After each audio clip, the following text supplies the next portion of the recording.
सभी लोग अपनी वीडियोस ऑन कर लीजिए। और राहुल जी, मुझे होस्ट एक बार बना दीजिए, को होस्ट।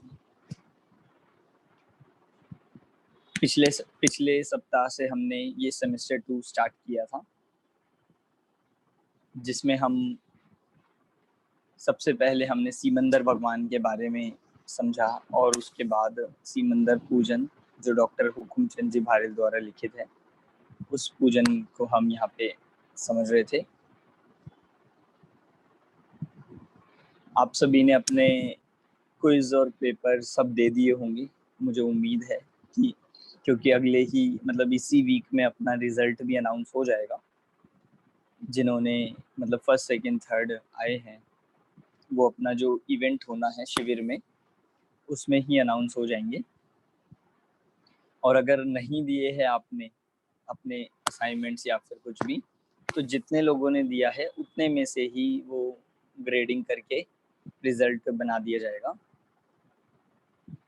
तो चलिए हम अपना सीमंदर पूजन को कंटिन्यू करते हैं। इसलिए हमने उसमें सीमंदर पूजन के अक्षत तक के छंद देखे थे। आज पुष्प से हमें प्रारंभ करना है। कौन थे सीमंदर भगवान, कहाँ रहते हैं, कहाँ वे अभी भी विद्यमान हैं, ये सारी बातें हमने विदेश क्षेत्र के बारे में सीखी थी। विदेश क्षेत्र जो जम्बू द्वीप के बिल्कुल ठीक बीचों बीच है, उस क्षेत्र में सदाकाल तीर्थंकर विराजमान रहते हैं। वे कहलाते हैं 20 तीर्थंकर।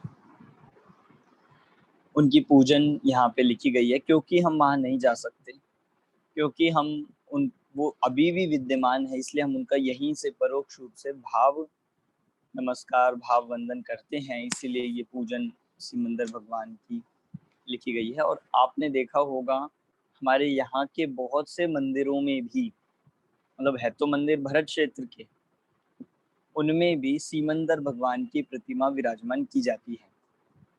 तो कुछ लोगों को प्रश्न होता है कि क्या ऐसा कर सकते हैं, तो बिल्कुल ऐसा होता ही है और ये बिल्कुल ठीक है कि क्योंकि वे तीर्थंकर अभी साक्षात विदेश क्षेत्र में अभी वर्तमान में भी विराजमान हैं, इसीलिए हम उनकी यहाँ पे प्रतिमा उनके स्मरण रूप में स्थापित करते हैं। चलिए, तो हमने स्थापना, जल, चंदन और अक्षत का छंद देखा था। 2 छंद देखेंगे आज, फिर हम अपने पहले चैप्टर की तरफ बढ़ेंगे। सभी वीडियोस ऑन कर लीजिए। चलिए, पुष्प वाला छंद पढ़ता हूं मैं।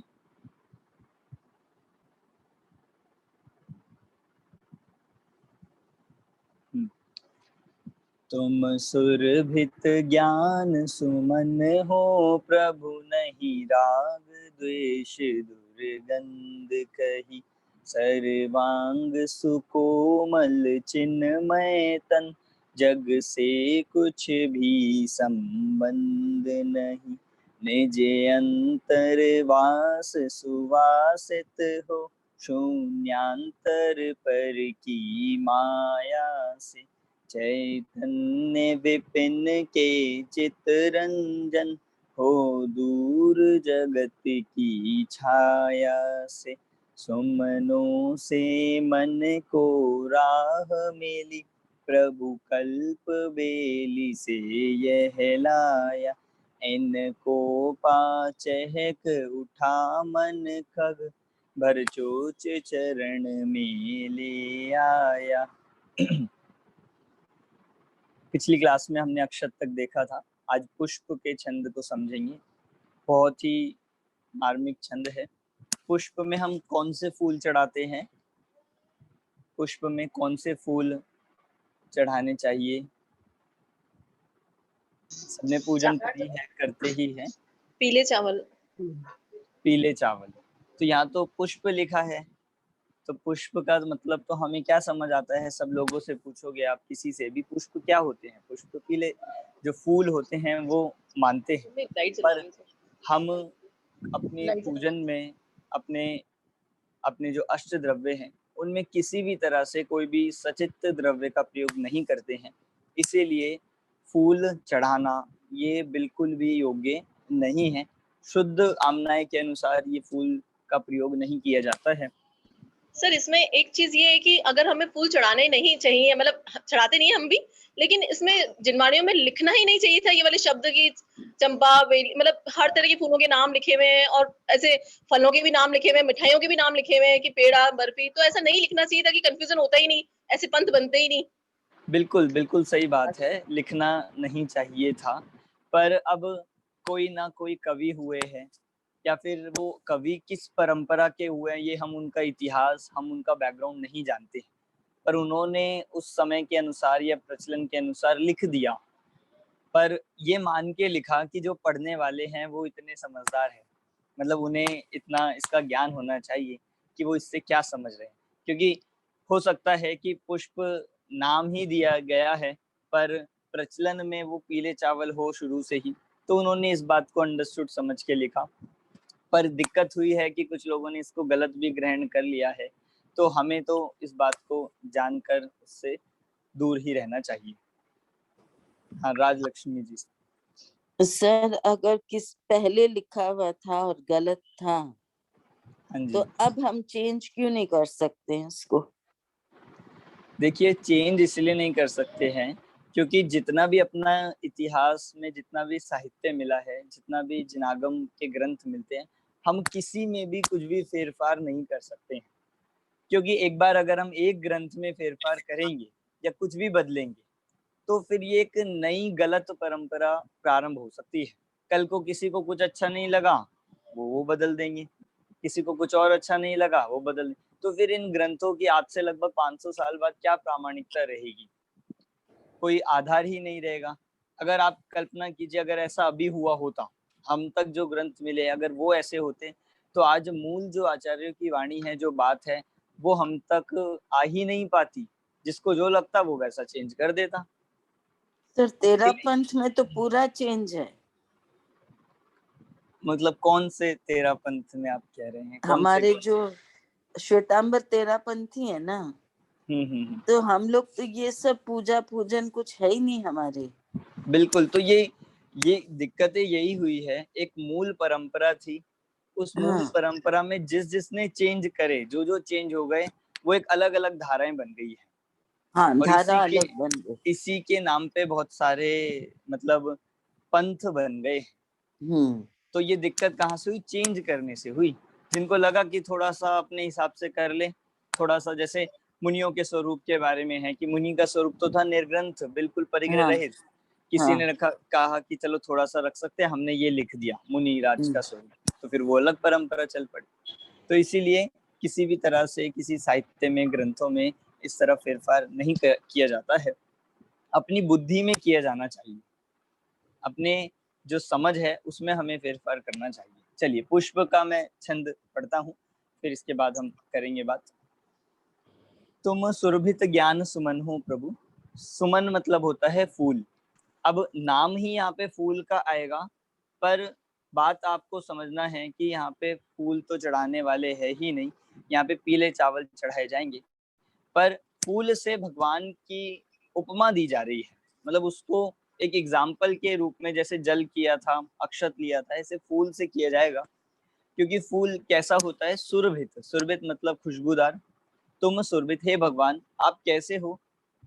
सुरभित हो ज्ञान सुमन से। ज्ञान सुमन हो। ज्ञान सुमन, सुमन मतलब होता है फूल, और ज्ञान मतलब ज्ञान रूपी फूल हो। जैसे फूल खिलता है, ऐसे हे भगवान आपका ज्ञान भी कैसा हुआ हुआ है? खिला हुआ है। ठीक है। नहीं राग द्वेष दुर्गंध कहीं। राग द्वेष की दुर्गंध कहीं नहीं है। जैसे फूल सुगंधित होता है, उसके कारण से दुर्गंध दूर हो जाती है, ऐसे ही यहाँ पे कह रहे हैं कि हे भगवान आपको जो ज्ञान सुमन है, मतलब ज्ञान फूल के कारण आप में राग द्वेष की कोई भी दुर्गंध नहीं है। सर्वांग सुकोमल चिन्मय तन, जग से कुछ भी संबंध नहीं।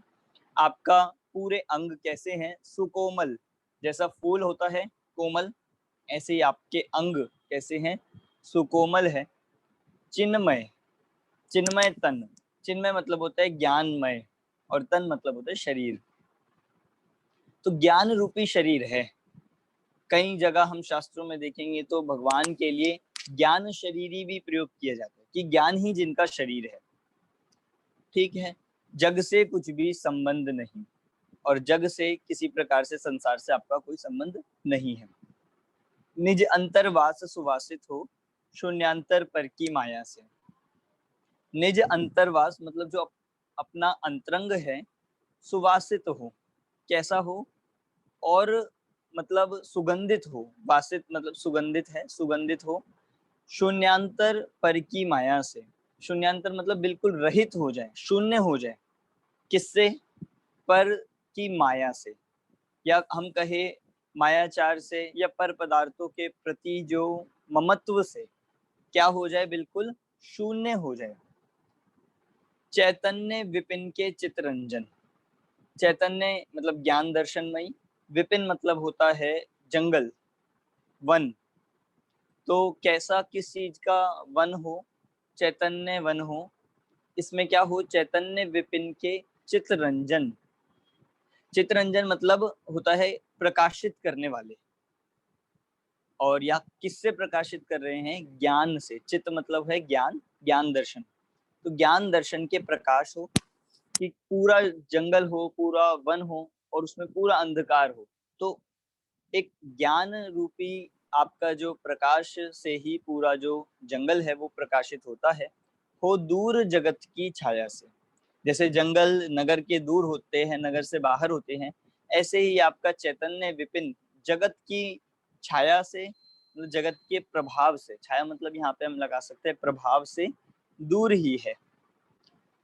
सुमनों से मन को राह मिली, प्रभु कल्प बेली से यह लाया। सुमन मतलब होता है पुष्प, तो उन पुष्पों से क्या मिली? मन को राह मिली, मतलब मुझे रास्ता मिला। क्या रास्ता मिला? कैसे मिला? प्रभु कल्प बेली से यह लाया, मतलब मैं उस चैतन्य विपिन से, आप देखिए पूरा एक इमेजिनेशन करके देखें कि ज्ञान रूपी जंगल है, और उस ज्ञान रूपी जंगल से ये पुष्प लाया है, और उन पुष्पों से हे भगवान आपके पास पहुंचने का इसको रास्ता मिला है। प्रभु कल्प बेली से यह लाया। कल्प मतलब होता है जो, जैसे हम कल्प वृक्ष कहते हैं, तो ऐसे ही कल्प बेल कहा है। उस कल्प वृक्ष की बेलों से ये लाया है। क्या लाया है? पुष्प तोड़कर लाया है। इनको पा चहक उठा मन खग, कि इनको प्राप्त कर मन रूपी खग, खग कहते हैं पक्षी को, इनको प्राप्त करके मन रूपी पक्षी चहक उठा मतलब प्रसन्न हो गया, आनंदित हो गया, भर चोच चरण में ले आया। और मैं मतलब जैसे पक्षी के लिए उदाहरण दे दिया कि पक्षी अपनी चोच में रखकर आपके चरणों में लेकर आया हो, ऐसी हे भगवान मैं अपने हाथों में ये पुष्प समर्पित करने आपके चरणों में आया हूँ। समझ आ गया? ये कोई इसमें लाइन या कोई वर्ड समझ नहीं आया हो तो आप पूछिए। हाँ नरेश जी, आपने हैंड रेज किया हुआ था। हाँ जय सर, एक्चुअली ये जो आपने पहले एक्सप्लेन किया था उससे रिलेटेड है कि पुष्प की जगह अगर हमने पीले चावल लिए तो ये कहीं शास्त्रों में आया है, इसके पीछे कोई लॉजिक है या किसी ने? हाँ बिल्कुल, ये चीज भी शास्त्रों में आई है। पहले भी किसी ने मुझसे पूछा था कि जो अष्ट द्रव्य हैं ये किसने डिसाइड किए हैं कि किसमें क्या चढ़ाना है, तो ये भी जिनवाणी के जो अपने पूजन साहित्य है, जो प्राचीन पूजन साहित्य, उनमें भी ये बात आई ही है, तो वहीं से लिया गया है। सपना जी आप कुछ?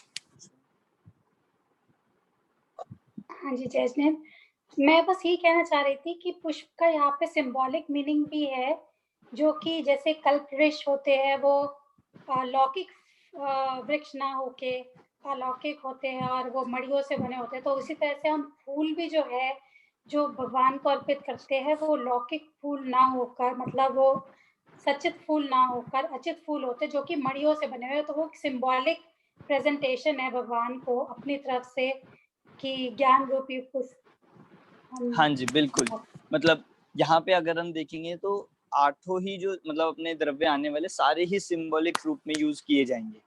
जिसकी जो क्वालिटी है बस उस क्वालिटी को सिंबॉलिक रूप में यहाँ पे लेके अपने जो वास्तविक पुष्प है उसकी महिमा यहाँ पे की जा रही है। और यहाँ पे पूरा बता दिया कि कौन से वन से, कौन सी मतलब कल्प बेल से, और वह फूल कैसा है, और ऐसे फूल को भी मैं आपके चरणों में समर्पित करता हूँ। आप देखो, एक पूजन का स्टाइल होता है, आपने कई तरह की पूजनें देखी होगी। कुछ पूजनें होती है जिनमें अष्ट द्रव्य की महिमा की जाती है, कुछ पूजन होती है जिनमें उन द्रव्यों की महिमा ना करके भगवान की महिमा की जाती है, और कुछ पूजनों में होता है जहाँ अपनी भावना व्यक्त की जाती है। अब यहाँ पे देखेंगे तो सब चीज को समाहित किया गया है। पहले थोड़ा सा पुष्प की महिमा करी, और फिर अपनी भावना बताई कि मेरा मतलब माया रहित हो और ऐसा हमें भी प्राप्त हो, और लास्ट में क्या कह दिया कि इतना बढ़िया जो पुष्प है वो भी मैं आपके चरणों में समर्पित करना चाहता हूँ। मतलब इससे ये पता लग रही है कि वो चाहे पुष्प कितना भी कीमती हो, फिर भी वो आपके सामने कोई भी वैल्यू का नहीं है, मतलब उसका कोई मतलब उसकी कोई मूल्य ही नहीं है, इसलिए मैं आपके चरणों में समर्पित कर रहा हूँ। आप देखो, ये जो समर्पित करते हैं हम, अर्घ हो या कोई भी चीज हो, ये हमारे जो सर्व समर्पण, जो हम अपने आप को भगवान के प्रति समर्पण कर रहे हैं, इस चीज का प्रतीक होता है। बाकी ना तो हम कोई पुष्प ला रहे हैं या फिर ना कोई ऐसी वस्तु लेकर आने वाले हैं, बस ये कि हम अपना सब कुछ आपको देना चाहते हैं। हम आपके पूजा के नाम पे, आपको नमस्कार करने के नाम पे सब कुछ त्याग कर सकते हैं, करना चाहते हैं। इस भावना का प्रतीक होता है बस, इसीलिए हम अर्घ समर्पित करते हैं। आप कभी जो हम अर्घ पढ़ते हैं या उन पे कभी ध्यान दीजिएगा, ऐसे ऐसे अर्घ में बात आई होती है कि इस अर्घ का क्या मूल्य है, इसीलिए मैं आपके सामने समर्पित करना चाहता हूँ। तो इस तरह की बातें उस भावना से की जाती है। ठीक, चलिए नैवेद्य की तरफ चलते हैं।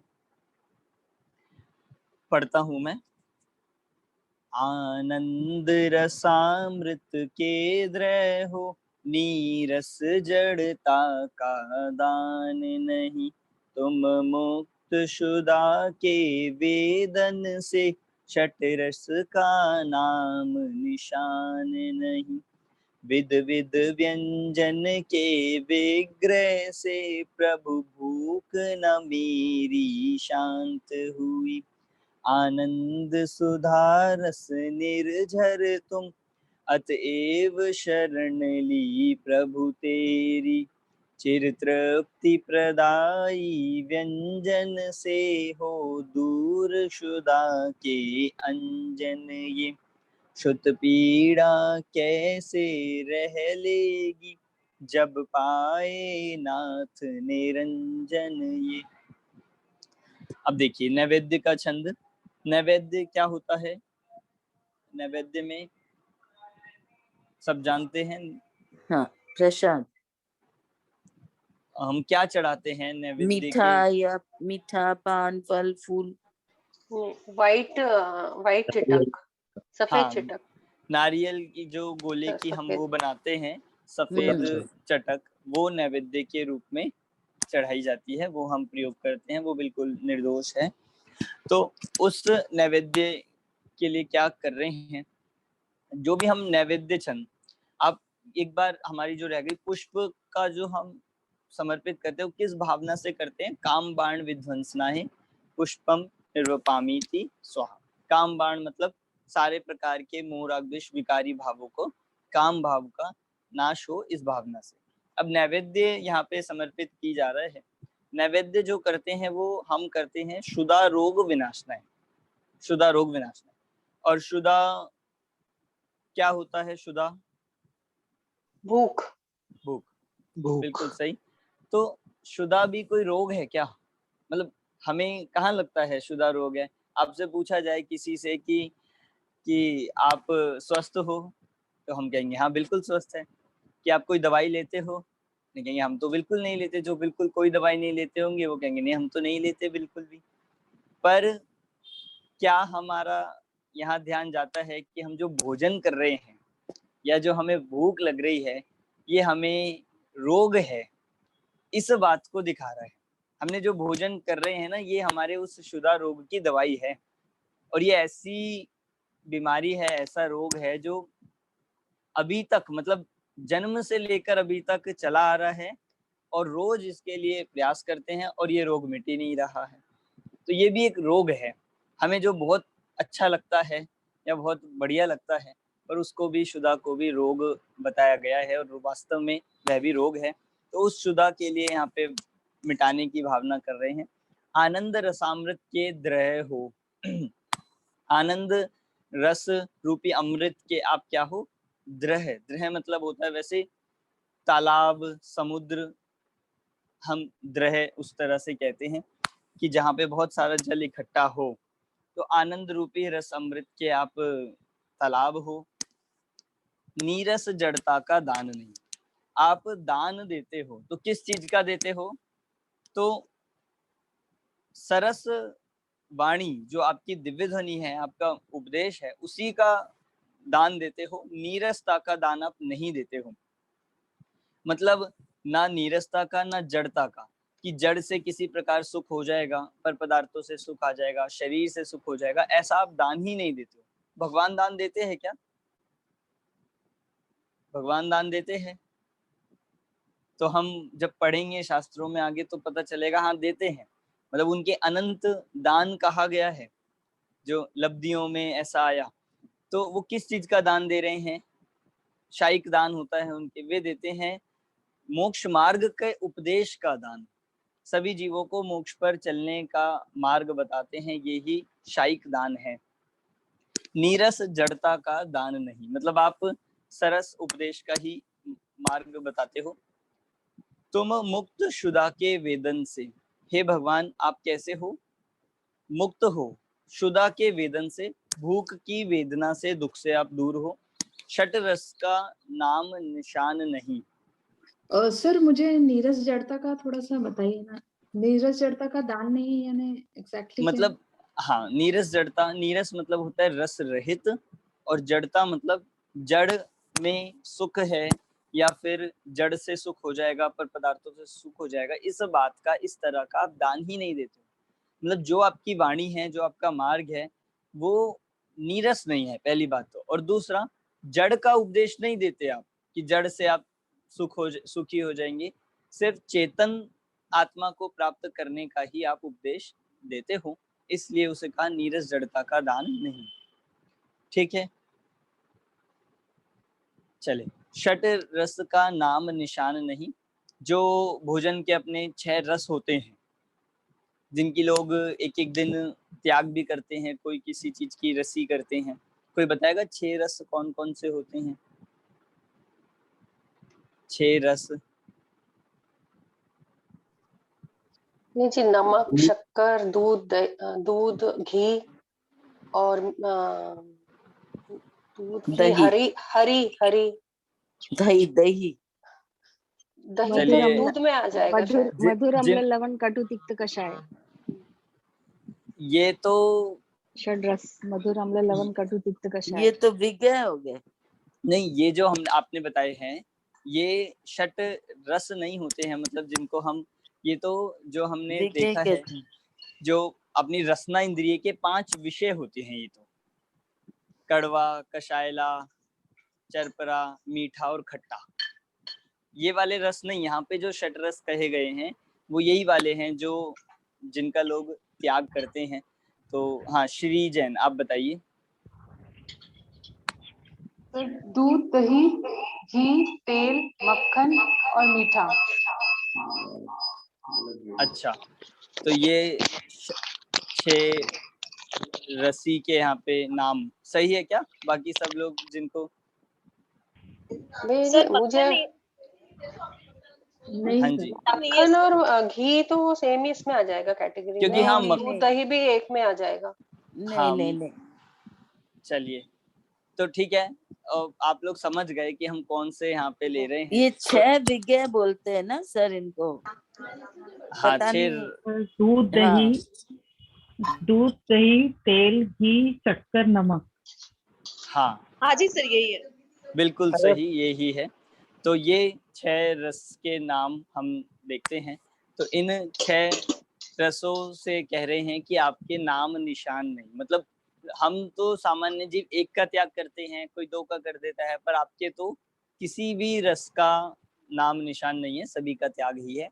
विध विध व्यंजन के विग्रह से, और मतलब विध विध मतलब बहुत बहुत प्रकार के, विधि विधि अलग अलग प्रकार के व्यंजन, व्यंजन जो होते हैं पकवान, उसके विग्रह से, विग्रह मतलब होता है उनके ग्रहण करने से क्या हुआ, प्रभु भूख न मेरी शांत हुई। भी मेरी आज तक भी भूख शांत नहीं हुई है। कितने व्यंजन खा लिए होंगे हमने, बताइए, कितनी रोटी खा ली होगी आज तक। तो बाकी रोग तो कभी ना कभी मिट जाते हैं, कभी ना कभी उनका अंत आ जाता है, पर एक क्षुधा रोग ऐसा रोग है जो कितने भी व्यंजन खाए जाएं और खा चुके हैं तो भी ये रोग कभी मिटता नहीं है। और सबसे बड़ी दिक्कत तो ये है कि ये रोग हमें रोग नहीं लगता है, मतलब हमें मजा आता है इस रोग को। अब देखो शुदा तो ऐसा है कि भूख लगे तो रोग है, और आजकल भूख ना लगे तो भी लोग रोग मानते हैं कि भूख ही नहीं लग रही, ये भी कोई रोग है। तो पर यहाँ कह रहे हैं कि कितने भी व्यंजन खाए हो आज तक फिर भी भूख मेरी शांत नहीं हुई है। आनंद सुधारस निर्जर तुम, आनंद रूपी सुधा मतलब अमृत रस के निर्जर हो आप, झरने हो। अतएव शरण ली प्रभु तेरी, मतलब इसीलिए मैं आपकी शरण में आया हूँ, क्योंकि मैंने तो सब कुछ ट्राई कर लिया, सब कुछ खाकर देख लिया, पर भूख शांति नहीं हो रही। इसलिए अब आपकी शरण में आया हूँ कि जहाँ आनंद रूपी रस को मैं अब, बाकी रसों को, अब लौकिक रसों को छोड़कर आनंद रस को ही मैं पान करना चाहता हूँ। चिर तृप्ति प्रदायी व्यंजन से हो दूर शुदा के अंजनी। चिर मतलब होता है बहुत समय तक, तृप्ति मतलब संतोष जो होता है, और प्रदायी कि अब जो ये आनंद रूपी रस है ये कैसा व्यंजन है, ये है चिर तृप्ति प्रदायी, मतलब इससे जो तृप्ति मिलेगी वो कितने समय तक मिलेगी, वो अब लंबे समय तक मिलेगी। अब हमारे जो व्यंजन होते हैं ये चिर तृप्ति प्रदायी नहीं है, ये तो थोड़े समय में होता है। आप सुबह खाओगे फिर शाम को भूख लगाती है, मतलब फिर थोड़े ही समय में वापस से अतृप्त हो जाते हैं। पर ये आनंद रस, ये जो आत्मा का रस है, ज्ञान रस है, ये कैसा होगा, ये चिर तृप्ति प्रदायी है। इससे क्या होगा, हो दूर शुदा के अंजन, ये शुदा के अंजन दूर हो जाएंगे। अंजन मतलब होता है काजल, मतलब कालीमा, अंजन को कालीमा के रूप में अर्थ में किया जाता है कि ये शुदा का जो कलंक है, शुदा रूपी जो दोष है, मल है, ये दूर हो जाएगा।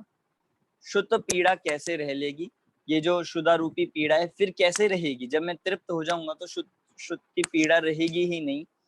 जब पाए नाथ निरंजनी, जब ऐसे आपके जैसे निरंजन नाथ, निरंजन मतलब निर्दोष, परम पवित्र, जब ऐसे नाथ पा लिए मैंने, मतलब ऐसे आपके शरण में आ गया, तो अब ये मेरी भूख की पीड़ा कैसे रह लेगी, इस बात को नैवेद्य के लिए यहाँ पे कहा है। सुनील जी। सर ये हर एक पूजा में ही जैसे नैवेद्य का अर्घ चढ़ाते हैं तो उसमें भावना एक ही रहेगी कि क्षुधा रोग विनाश की, या कोई अलग अलग तरह से रहेगा? क्षुधा रोग विनाशनाय की ही रहती है, पर उस क्षुधा को मिटाने का मतलब वर्णन करने का एंगल बदल जाता है। पर आप इस पे एक अच्छी स्टडी कर सकते हो, मतलब हमें जिनको थोड़ा हो, टाइम भी हो और इंटरेस्ट भी हो, आप 3-4 पूजन रख के बैठिए और एक एक छंद को उनके मिलान कीजिए। जैसे जल का इस पूजन का, जल का इस पूजन का, जल का इस पूजन का, मतलब आप ऐसे टाइम के हिसाब से भी कर सकते। एक बिल्कुल अभी के कवि की ले लीजिए, एक थोड़े प्राचीन कवि की ले लीजिए, एक आचार्य की ले लीजिए, कोई हमें प्राप्त हो, तो उनको आप ऐसे केस स्टडी भी मतलब उनकी इस तरह से कर सकते हो, तो आपको और अच्छा लगेगा। तो बेसिकली शब्द अलग अलग रहेंगे लेकिन भाव तो जो अल्टीमेट भाव है वो तो एक ही रहेगा कि क्षुधा रोग विनाश। हाँ, भाव वही है, बस लिखने वाले का अपना भावना कैसी है, कैसे शब्द है, वो उस तरह से करते हैं। चलिए दीप का और पढ़ते हैं एक क्लास से। सर हम लोग पढ़ सकते हैं, एक हम लोग भी मतलब पढ़ सकते हैं। चलिए आप पढ़िए। चिन्मय विज्ञान भवन अधिपति, त्रिपलोकालोक प्रकाशक हो, कैवल्य किरण से ज्योतित प्रभु, तुम महामोह तम नाशक हो। तुम हो प्रकाश के पुंजनाथ, आवरणों की परछाह नहीं, प्रतिबिंबित पूरी गेयवली, पर चिन्मयता को आँच नहीं। ले आया दीपक चरणों मेरे, अंतर आलोकित कर दो। प्रभु तेरे मेरे अंतर को, अविलंब निरंतर से भर दो। तो आपको मुझे पहले ही बताना चाहिए था, मैं इतने छंद भी आप में से ही सबसे पढ़ा लेता। बहुत अच्छा पढ़ा। चलिए, दीप का छंद है। दीप में कौन सा दीपक हमें करना है? दीप में कौन सा दीपक चढ़ाते हैं हम पूजन में? अर्पित जी।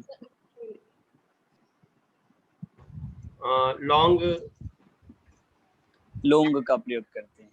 क्या दीप में ये आता है क्या? नहीं सर। या फिर धूप में? पीली चिटक के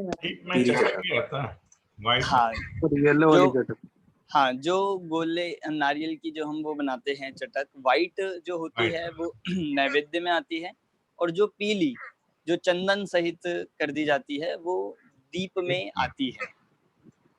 तो दीप में किसी भी तरह का दीपक नहीं चढ़ाया जाता। मतलब हमें दीप नाम से सुन के ऐसा लगता है कि वो दीपक आना चाहिए, जड़ दीप जो मतलब हम जलाते हैं वो वाला दीप, वो प्रयोग नहीं करते हैं हम। दीप में उसी का चटक का प्रयोग करते हैं। क्या कह रहे हैं दीप के छंद में? अब देखिए, ये है तो पूजन, पर इन पूजनों में बहुत मतलब अध्यात्म भरा हुआ है।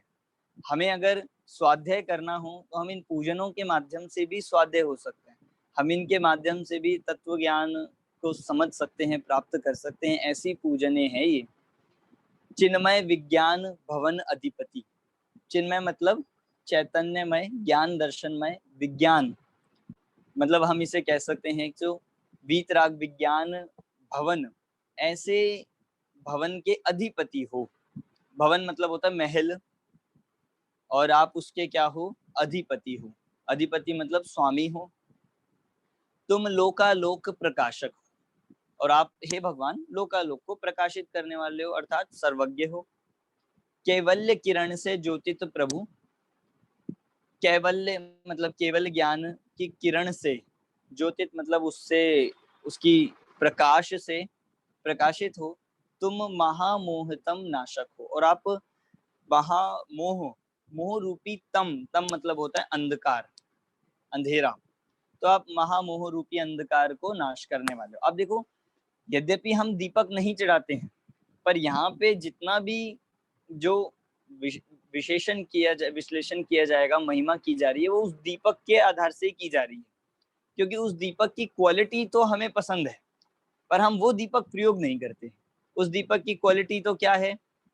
प्रकाश करना, मार्ग दिखाना, अंधकार को दूर करना। तो बस उसी का रूपक भगवान से यहाँ पे सिंबलिक रूप में ले रहे हैं कि तुम महामोहतम, महामोह रूपी अंधकार के नाशक हो।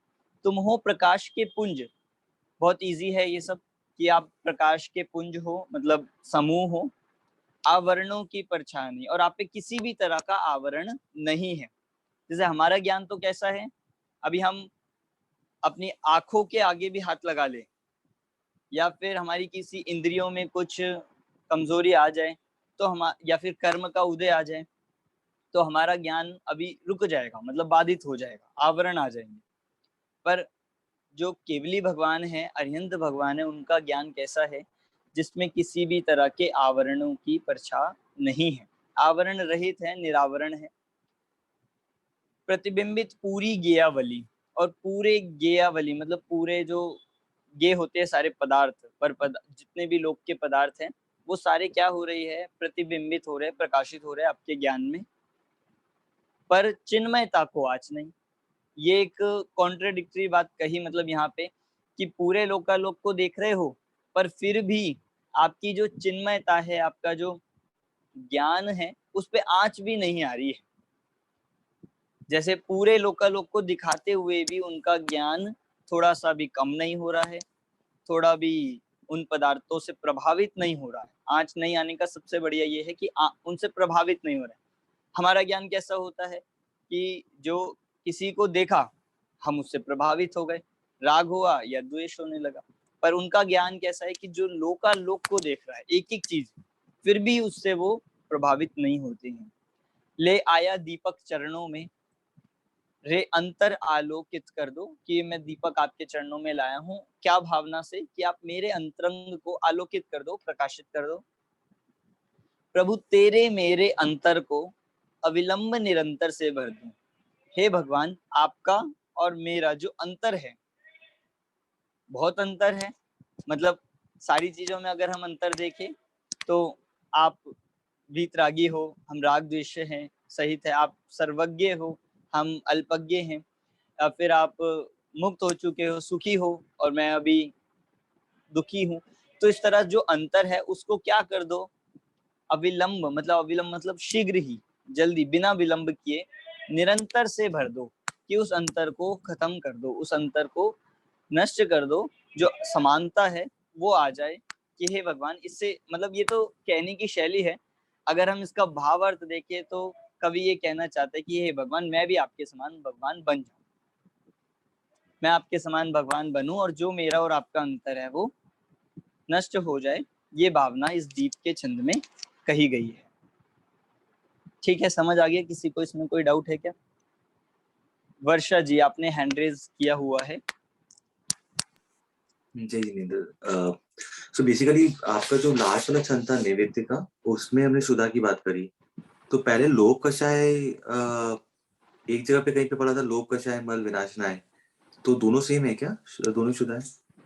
हाँ, मतलब लोभ कषायें भी प्रयोग कर देते हैं कहीं पे, पर शुदा भी एक तरह का लोभ ही है।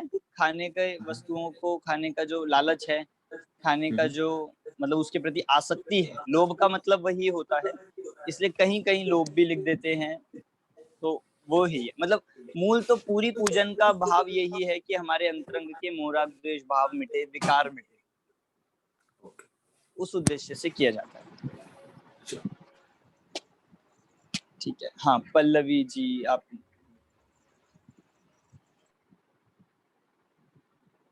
हाँ जी सर, जैसे रोहन जी ने अभी कहा कि लोभ कषाय का हम नैवेद्य को मतलब वैसे अपने अंतरंग में ध्यान कर सकते हैं, वैसे ही जो पहली 3 कषाय है, जैसे हम संसार ताप विनाशनाय जब बोलते हैं तब अपने अनंत क्रोध की वजह से हमको संसार में ताप लगता है।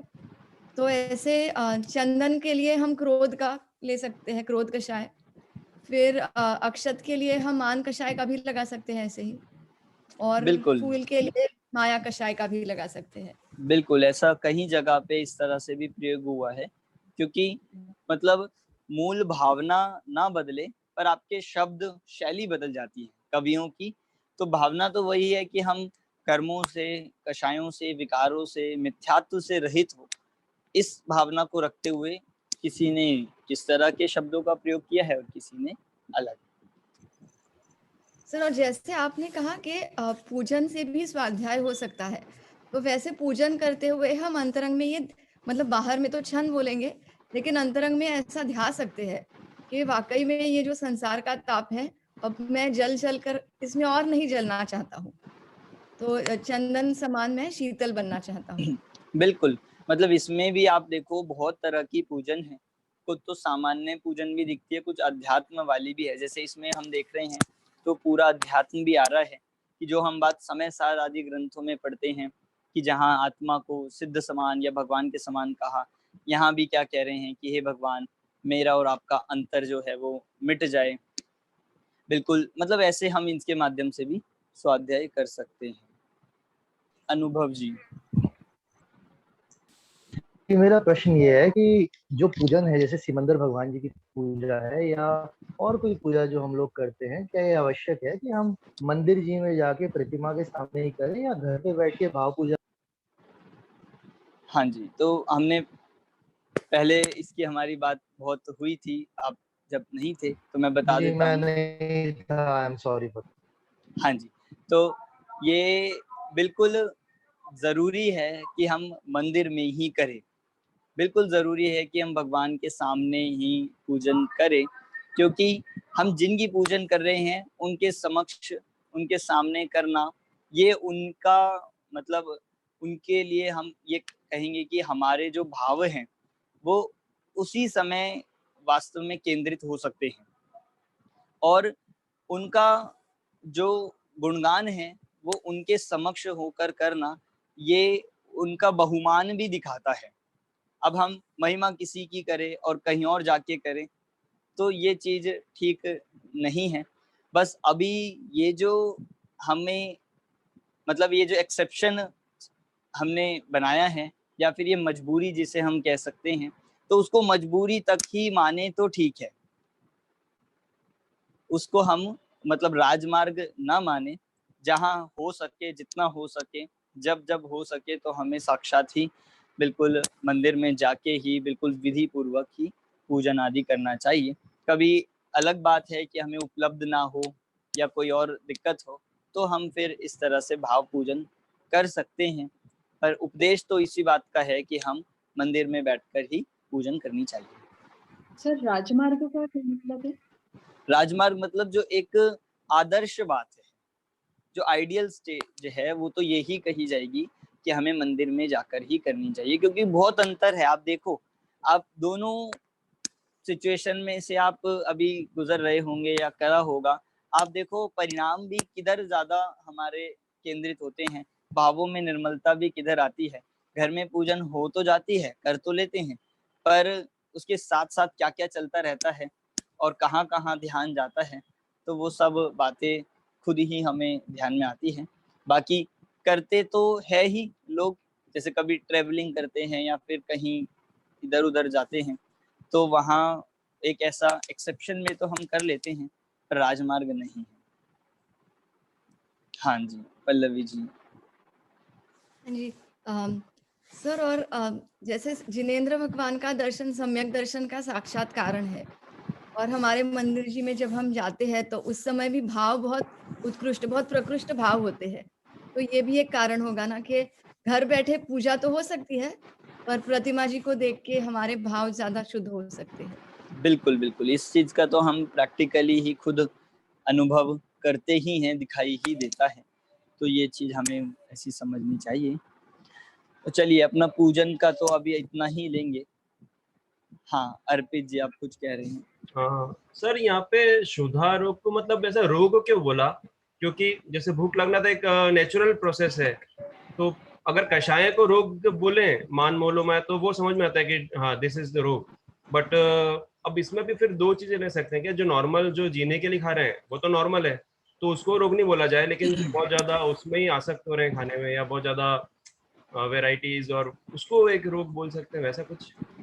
देखिए कि चाहे कोई जीने के लिए खाता हो, चाहे कोई स्वाद के लिए खाता हो, चाहे कोई हेल्थ बनाने के लिए खाता हो, पर शुदा तो रोग ही है। मतलब रोग क्यों बोला? क्योंकि ऐसा हमें क्या लगता है, रोग का मतलब क्या है कि सर्दी खांसी जुकाम, यही रोग है। रोग किसे कहते हैं? अगर हम रोग शब्द को देखें तो जिसके होने पर हमें आकुलता हो, रोग इसे आप रोग का बेसिक क्या है? जिसके होने पर हमें दुख हो, आकुलता हो, वो रोग है।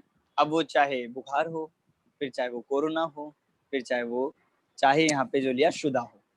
तो शुदा को भी रोग इसीलिए कहा क्योंकि इसके होने पर क्या होता है? अच्छा लगता है क्या? मजा आता है क्या? नहीं। कि जब तक शुदा रहती है तब तक दुख, आकुलता, मतलब ऐसा होगा। फिर इसको करो इलाज, मतलब खाओ और फिर लगाता है, तो ये ऐसा रोग ही है। ओके। फिर चाहे कोई किसी लिए भी खाता हो, जीने के लिए या कुछ भी, पर चाहे कोई मतलब कोई स्वाद के लिए खा रहा है, तो ये कहा जाएगा कि वो बहुत ज्यादा रोगी है, वो मतलब तीव्र रोगी है। और जो सिर्फ जैसे मुनिराज हैं, वे भी खाते हैं, पर वे अपने तप बढ़ाने के लिए खाते हैं। तो इस तरह से जिसकी जितना है उतना हमें समझना चाहिए।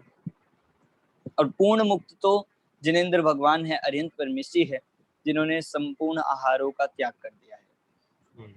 तो मुनिराज जो लेते हैं आहार, वो भी भले थोड़ा तो रोग में आएगा। हाँ, मतलब शुदा ही रोग है। Right. भावना तो मुनिराज की भी क्या होती है कि मैं इसका त्याग करूं, तभी तो वो बीच बीच में मतलब 10-10 दिनों का, महीने भर का, 6-6 महीने का उपवास कर लेते हैं। ठीक है, चलिए। तो ये पूजन का अपना यहाँ तक हुआ है, अभी हम आगे बाद में देखेंगे। अगला दूसरा पाठ अब हम जो आज शुरू कर रहे हैं वो है 7 तत्व संबंधी भूल। ये जो पुस्तक है आप ये आपके सबके पास होगी ही, इसी में पाठ 2 है 7 तत्व संबंधी भूल। बहुत ही उपयोगी और बहुत मार्मिक चैप्टर है हमारे लिए, सभी आप अपना ये निकाल लीजिए। इस 7 तत्व संबंधी भूल वाले पाठ से पहले पंडित टोडरमल जी का, आचार्य कल पंडित टोडरमल जी का परिचय दिया गया है। टोडरमल जी कौन थे, थोड़ा सा हम इसमें संक्षेप में उनका परिचय देखेंगे। ये चैप्टर टोडरमल जी ने नहीं लिखा है, ये चैप्टर जहाँ से लिया गया है वो ग्रंथ टोडरमल जी ने लिखा है। ये चैप्टर लिया गया है मोक्ष मार्ग प्रकाशक ग्रंथ से, मोक्ष मार्ग प्रकाशक ग्रंथ के 7वें अधिकार से लिया गया। सभी ने नाम सुना है टोडरमल जी का? तो ये चैप्टर हमने वितराग विज्ञान 2 में पढ़ा था, अब हम यहाँ भी पढ़ रहे हैं, तो ऐसे हाँ, क्यों? वो बात बताने वाला हूँ कि दूसरी बार क्यों आया है। पहले थोड़ा सा टोडरमल जी का परिचय देखते हैं। कौन थे टोडरमल जी? तो ये लगभग आज से हम देखें 1700 विक्रम संवत 1777 मतलब 1777-76 विक्रम संवत, इस काल के मतलब आसपास ये हुए हैं, और जिन्हें हम कह सकते हैं 18वीं शताब्दी में ये हुए हैं। इनके ये बहुत बड़े मतलब ज़्यादा पुराने नहीं हैं, और थोड़े से ही काल पहले ये हुए हैं, और थोड़ी सी आयु में इन्होंने बहुत बड़ा योगदान जैन साहित्य को दिया है। इनकी जो रचनाएं हैं, इन्होंने मूल रचनाएं तो कम लिखी हैं, पर बड़े बड़े ग्रंथों की, संस्कृत के इन प्राकृत के इन ग्रंथों की टीकाएं इन्होंने हिंदी भाषा मतलब सरल भाषा में लिखी है। तो ये इनका सबसे बड़ा योगदान माना जाता है। लगभग 47 वर्ष की आयु इनकी मानी जाती है, मतलब अनुमानित है कि 47 वर्ष की इनकी आयु रही होगी। ये सारा इनका परिचय, इनके माता पिता, इनके पुत्र जो इनकी तरह ही विद्वान हुए हैं पुत्र, उनका भी इसमें नाम उल्लेख दिया है। आजीविका के लिए ये सिंघाना रहे, और वैसे मूल ये जयपुर के रहे हैं। जयपुर में आज भी वो मंदिर आप बहुत लोगों ने देखा होगा, आज भी वह मंदिर वहीं पर है जहाँ पे पंडित टोडरमल जी ने प्रतिदिन स्वाध्याय करते थे, जहाँ पे वे मोक्ष मार्ग प्रकाशक ग्रंथ की जिन्होंने जहाँ रचना की थी, तो वो मंदिर आज भी जयपुर में वहाँ पे विद्यमान है। और बहुत सारी इनका मतलब भाषाओं का ज्ञान था। इन्होंने मतलब हम कहे धवला आदि के अध्ययन के लिए, स्पेशली धवला को पढ़ने के लिए इन्होंने कन्नड़ भाषा सीखी थी, क्योंकि जो हमें मूल उस समय इनको धवला आदि की प्राप्ति हो रही थी वो कन्नड़ भाषा में ही उपलब्ध थी, जो हस्तलिखित प्रति थी। तो उसके लिए इन्होंने कन्नड़ भाषा भी सीखी। बहुत ही मतलब बुद्धिमान, मतलब बहुत ही इनका ज्ञान जो कहा, प्रतिभा संपन्न, मेधावी, अध्ययनशील थे, और बड़े बड़े ग्रंथों की इन्होंने टीका की है। इनकी एक मौलिक कृति है, वो है मोक्ष मार्ग प्रकाशक ग्रंथ। मौलिक कृति का नाम है मोक्ष मार्ग प्रकाशक, और मोक्ष मार्ग प्रकाशक ग्रंथ आज बहुत ही सरल, और हर व्यक्ति मतलब जिन्हें भी कभी स्वाध्याय किया या सुना होगा, सब उस मोक्ष मार्ग प्रकाशक ग्रंथ से परिचित है ही। जब कोई जैन धर्म का अध्ययन प्रारंभ से करना चाहता है, तो ऐसे लोग भी मोक्ष मार्ग प्रकाशक ग्रंथ से प्रारंभ करते हैं, और बहुत ही सरल ग्रंथ है। आप सभी ने भी कभी ना कभी देखा होगा, नहीं देखा हो तो आप जरूर देखिएगा। तो उस ग्रंथ के आधार से ये पाठ बनाया गया है। पाठ का नाम है 7 तत्व संबंधी भूल। अब 7 तत्व कौन से होते हैं, तत्व का क्या स्वरूप होता है, ये हमने वितरक विज्ञान भाग 1 में पढ़ा था। सभी को ध्यान होगा। सुनील जी, आपको सब ध्यान है? तत्व किसे कहते हैं? तत्व किसे कहते हैं? तत्व किसे कहते हैं,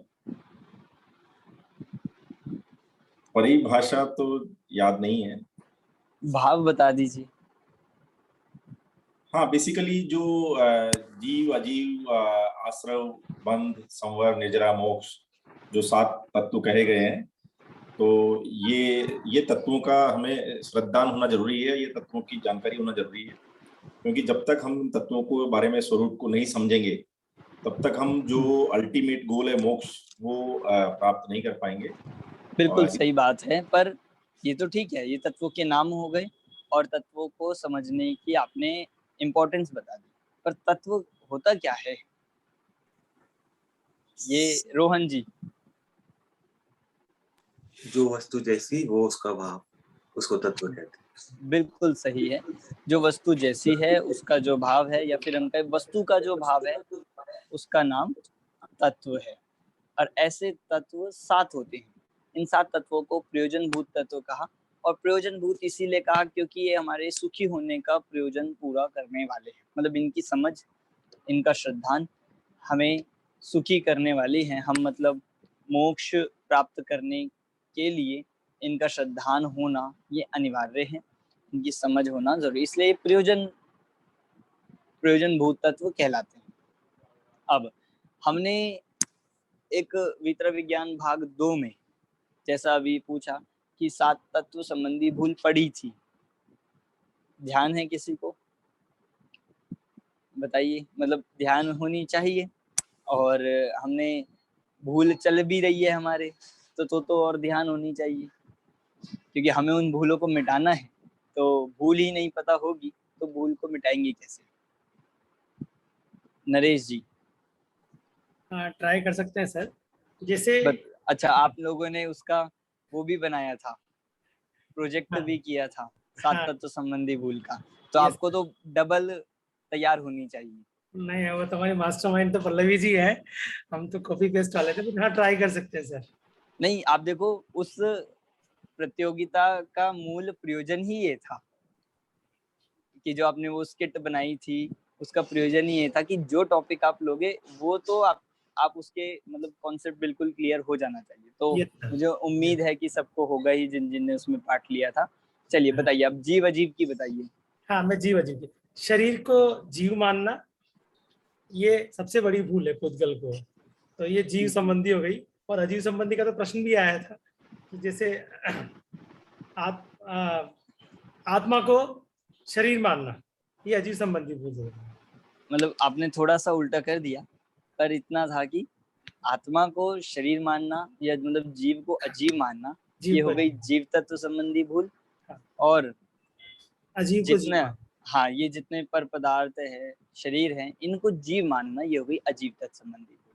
दोनों एक ही लग रही होगी, पर दोनों में थोड़ा सा अंतर है। और क्योंकि होता तो क्या है, 7 तत्व की भूल एक साथ पाई जाती है, और जब मिटती भी है तो 7 की मिटती है। तो जिसको जीव की पहचान नहीं है उसको अजीब की भी नहीं है, और जिसको अजीब की नहीं है उसे आश्रव बंद की भी नहीं हो सकती है। चलिए और किसी से पूछ लेते हैं, पल्लवी जी, आश्रव तत्व संबंधी भूल। जो राग द्वेष भाव है उनको सुखदायी मानना। और क्या था आश्रव तत्व की भूल में? आश्रव तत्व संबंधी भूल हाँ, नीलेश जी आप बता दीजिए। शुभ राग को अच्छा मानना और अशुभ राग को बुरा मानना। बिल्कुल सही, ये 2 पॉइंट्स हमने उसमें देखे थे। इस पे बहुत अच्छे हमने डिटेल में समझा भी था कि पहली बात तो आश्रव को अच्छा मानना, आश्रव सुखकार मानना, और दूसरा शुभ राग को अच्छा मानना और अशुभ राग को बुरा मानना। ये आश्रव तत्व की होगी। बंध तत्व की कोई बताएगा? हैंड रेज कर सकते हैं आप। बंध तत्व जिनकी वीडियोस ऑफ है आप लोग भी बता सकते हैं, सब हमने पहले पढ़ चुके हैं। ये कोई ट्राई करना चाहता है?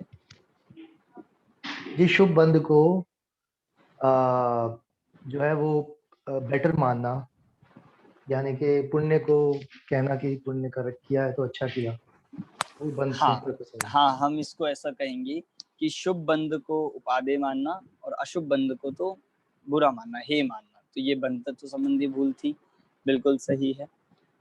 फिर संवर तत्व के लिए कोई हैंड रेस कीजिए। संवर तत्व की भूल जिनकी वीडियोस ऑफ है मैं उनसे पूछ तो सकता हूँ, चाहे आप नहीं बता रहे हो, क्योंकि हम ये पढ़ चुके हैं। इसीलिए आपको ध्यान होना चाहिए। संगीता जी जबलपुर।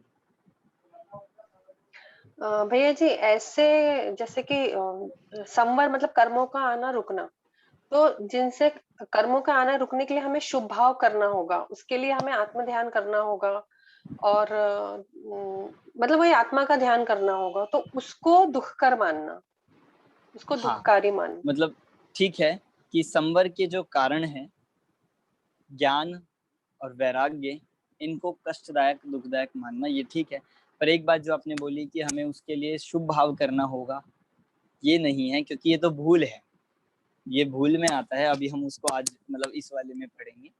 चलिए, निर्जरा तत्व की भूल के लिए शुद्ध कोई... बोलना था भैया जी, मुझे शुद्ध बोलना था, शुभ निकल हाँ, गया। हाँ, बिल्कुल सही है, ठीक है। शुद्ध निर्जरा तत्व के लिए मंजू जी, एग्जाम में भी आया था अपना निर्जरा तत्व का। इच्छाओं की पूर्ति को शुभ मानता है और इच्छाओं के अभाव को दुखकारी मानता है और इच्छाओं की पूर्ति को सुखकारी मानता है। बिल्कुल सही, बिल्कुल सही। इच्छाओं की पूर्ति को ही निर्जरा मानता है और उसी को सुख मानता है।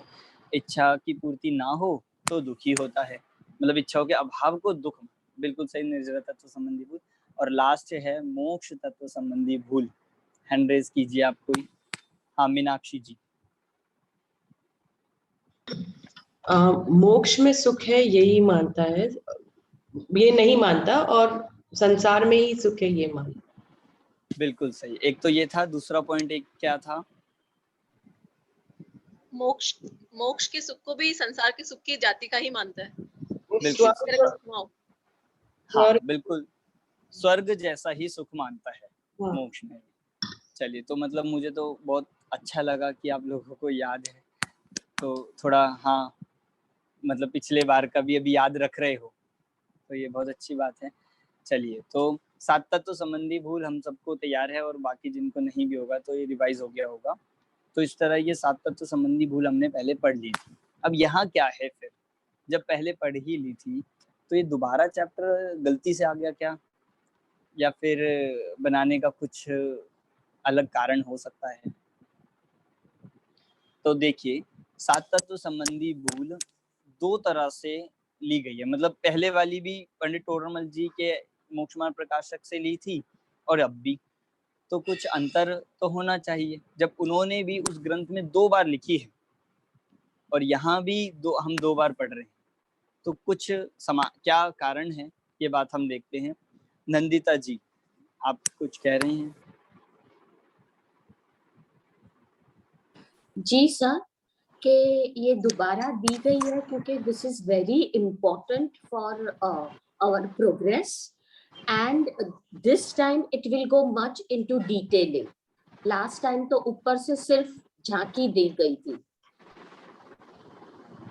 ठीक है, बिल्कुल सही है। मतलब अब हम थोड़ा और डिटेल्ड, अब हम और सूक्ष्मता से पढ़ने वाले, क्योंकि हम एक लेवल आगे आ गए हैं।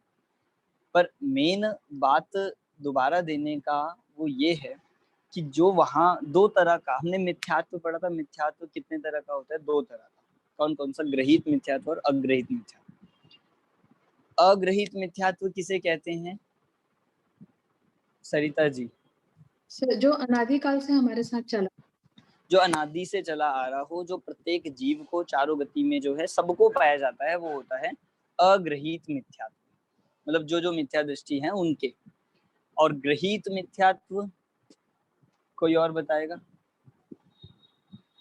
ग्रहित मिथ्यात्व नया हो मतलब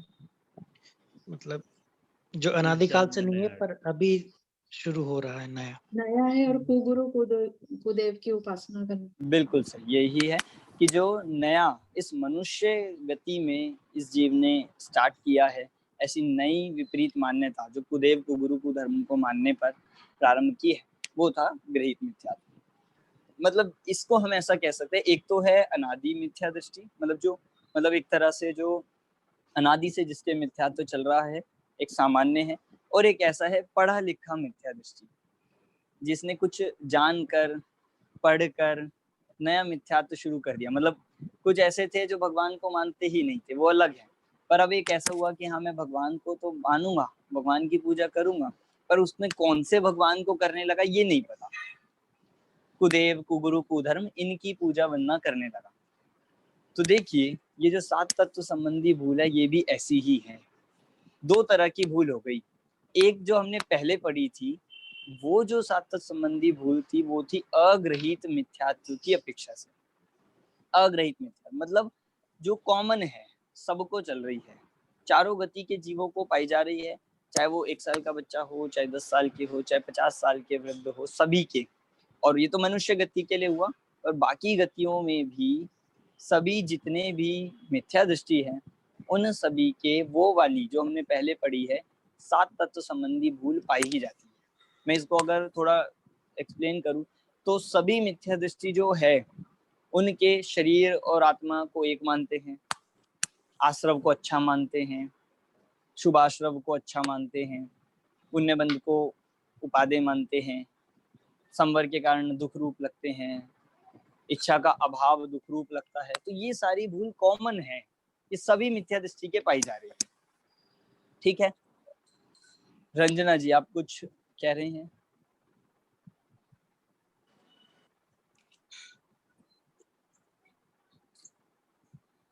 जी नहीं। ठीक है, तो ये हुआ। और अब जो यहाँ पे भूल आने वाली है, अब जिस बात कर रहे हैं ये कैसा मिथ्या दृष्टि है, ये जो 7 तत्व संबंधी भूल है ये सबके नहीं होती है।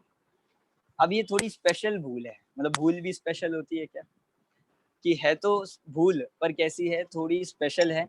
मतलब जो मैंने पहले कहा था कि हर किसी के ना हो के पढ़े लिखे जो मिथ्या दृष्टि है उनके ही पाई जाएगी, जिसको टोडरमल जी ने प्रयोग किया है जैन मिथ्या दृष्टियों की भूल।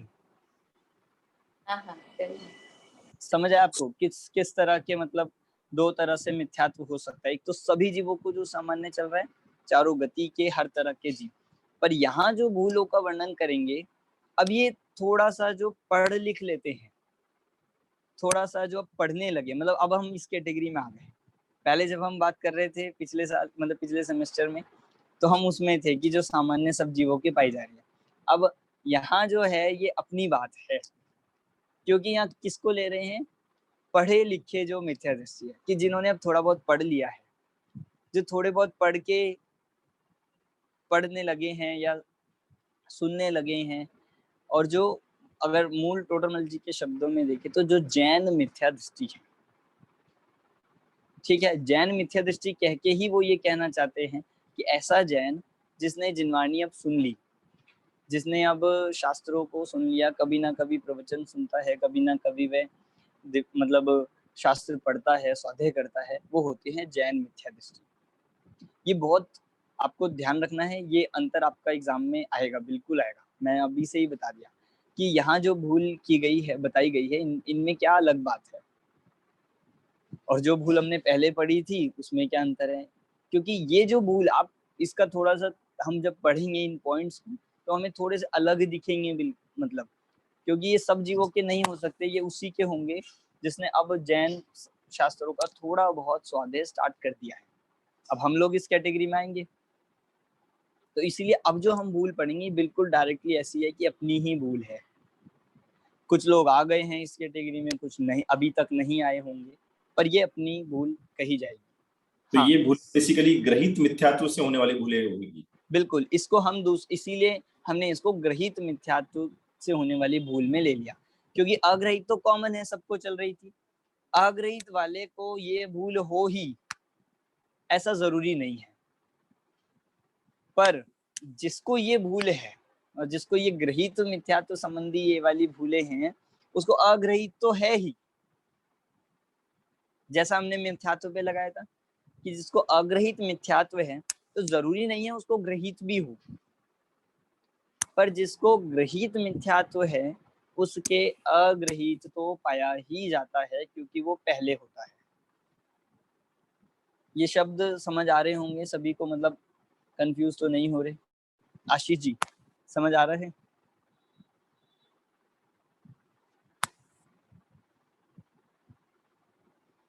आशीष जी आप सुन पा रहे हैं? शायद नहीं सुन रहे हैं, चलिए कोई बात नहीं। तो ये बिल्कुल जो अपनी, क्योंकि बहुत ज़रूरी अंतर है, सभी को ये ध्यान रखना है। संगीता मोदी जी, आप कुछ?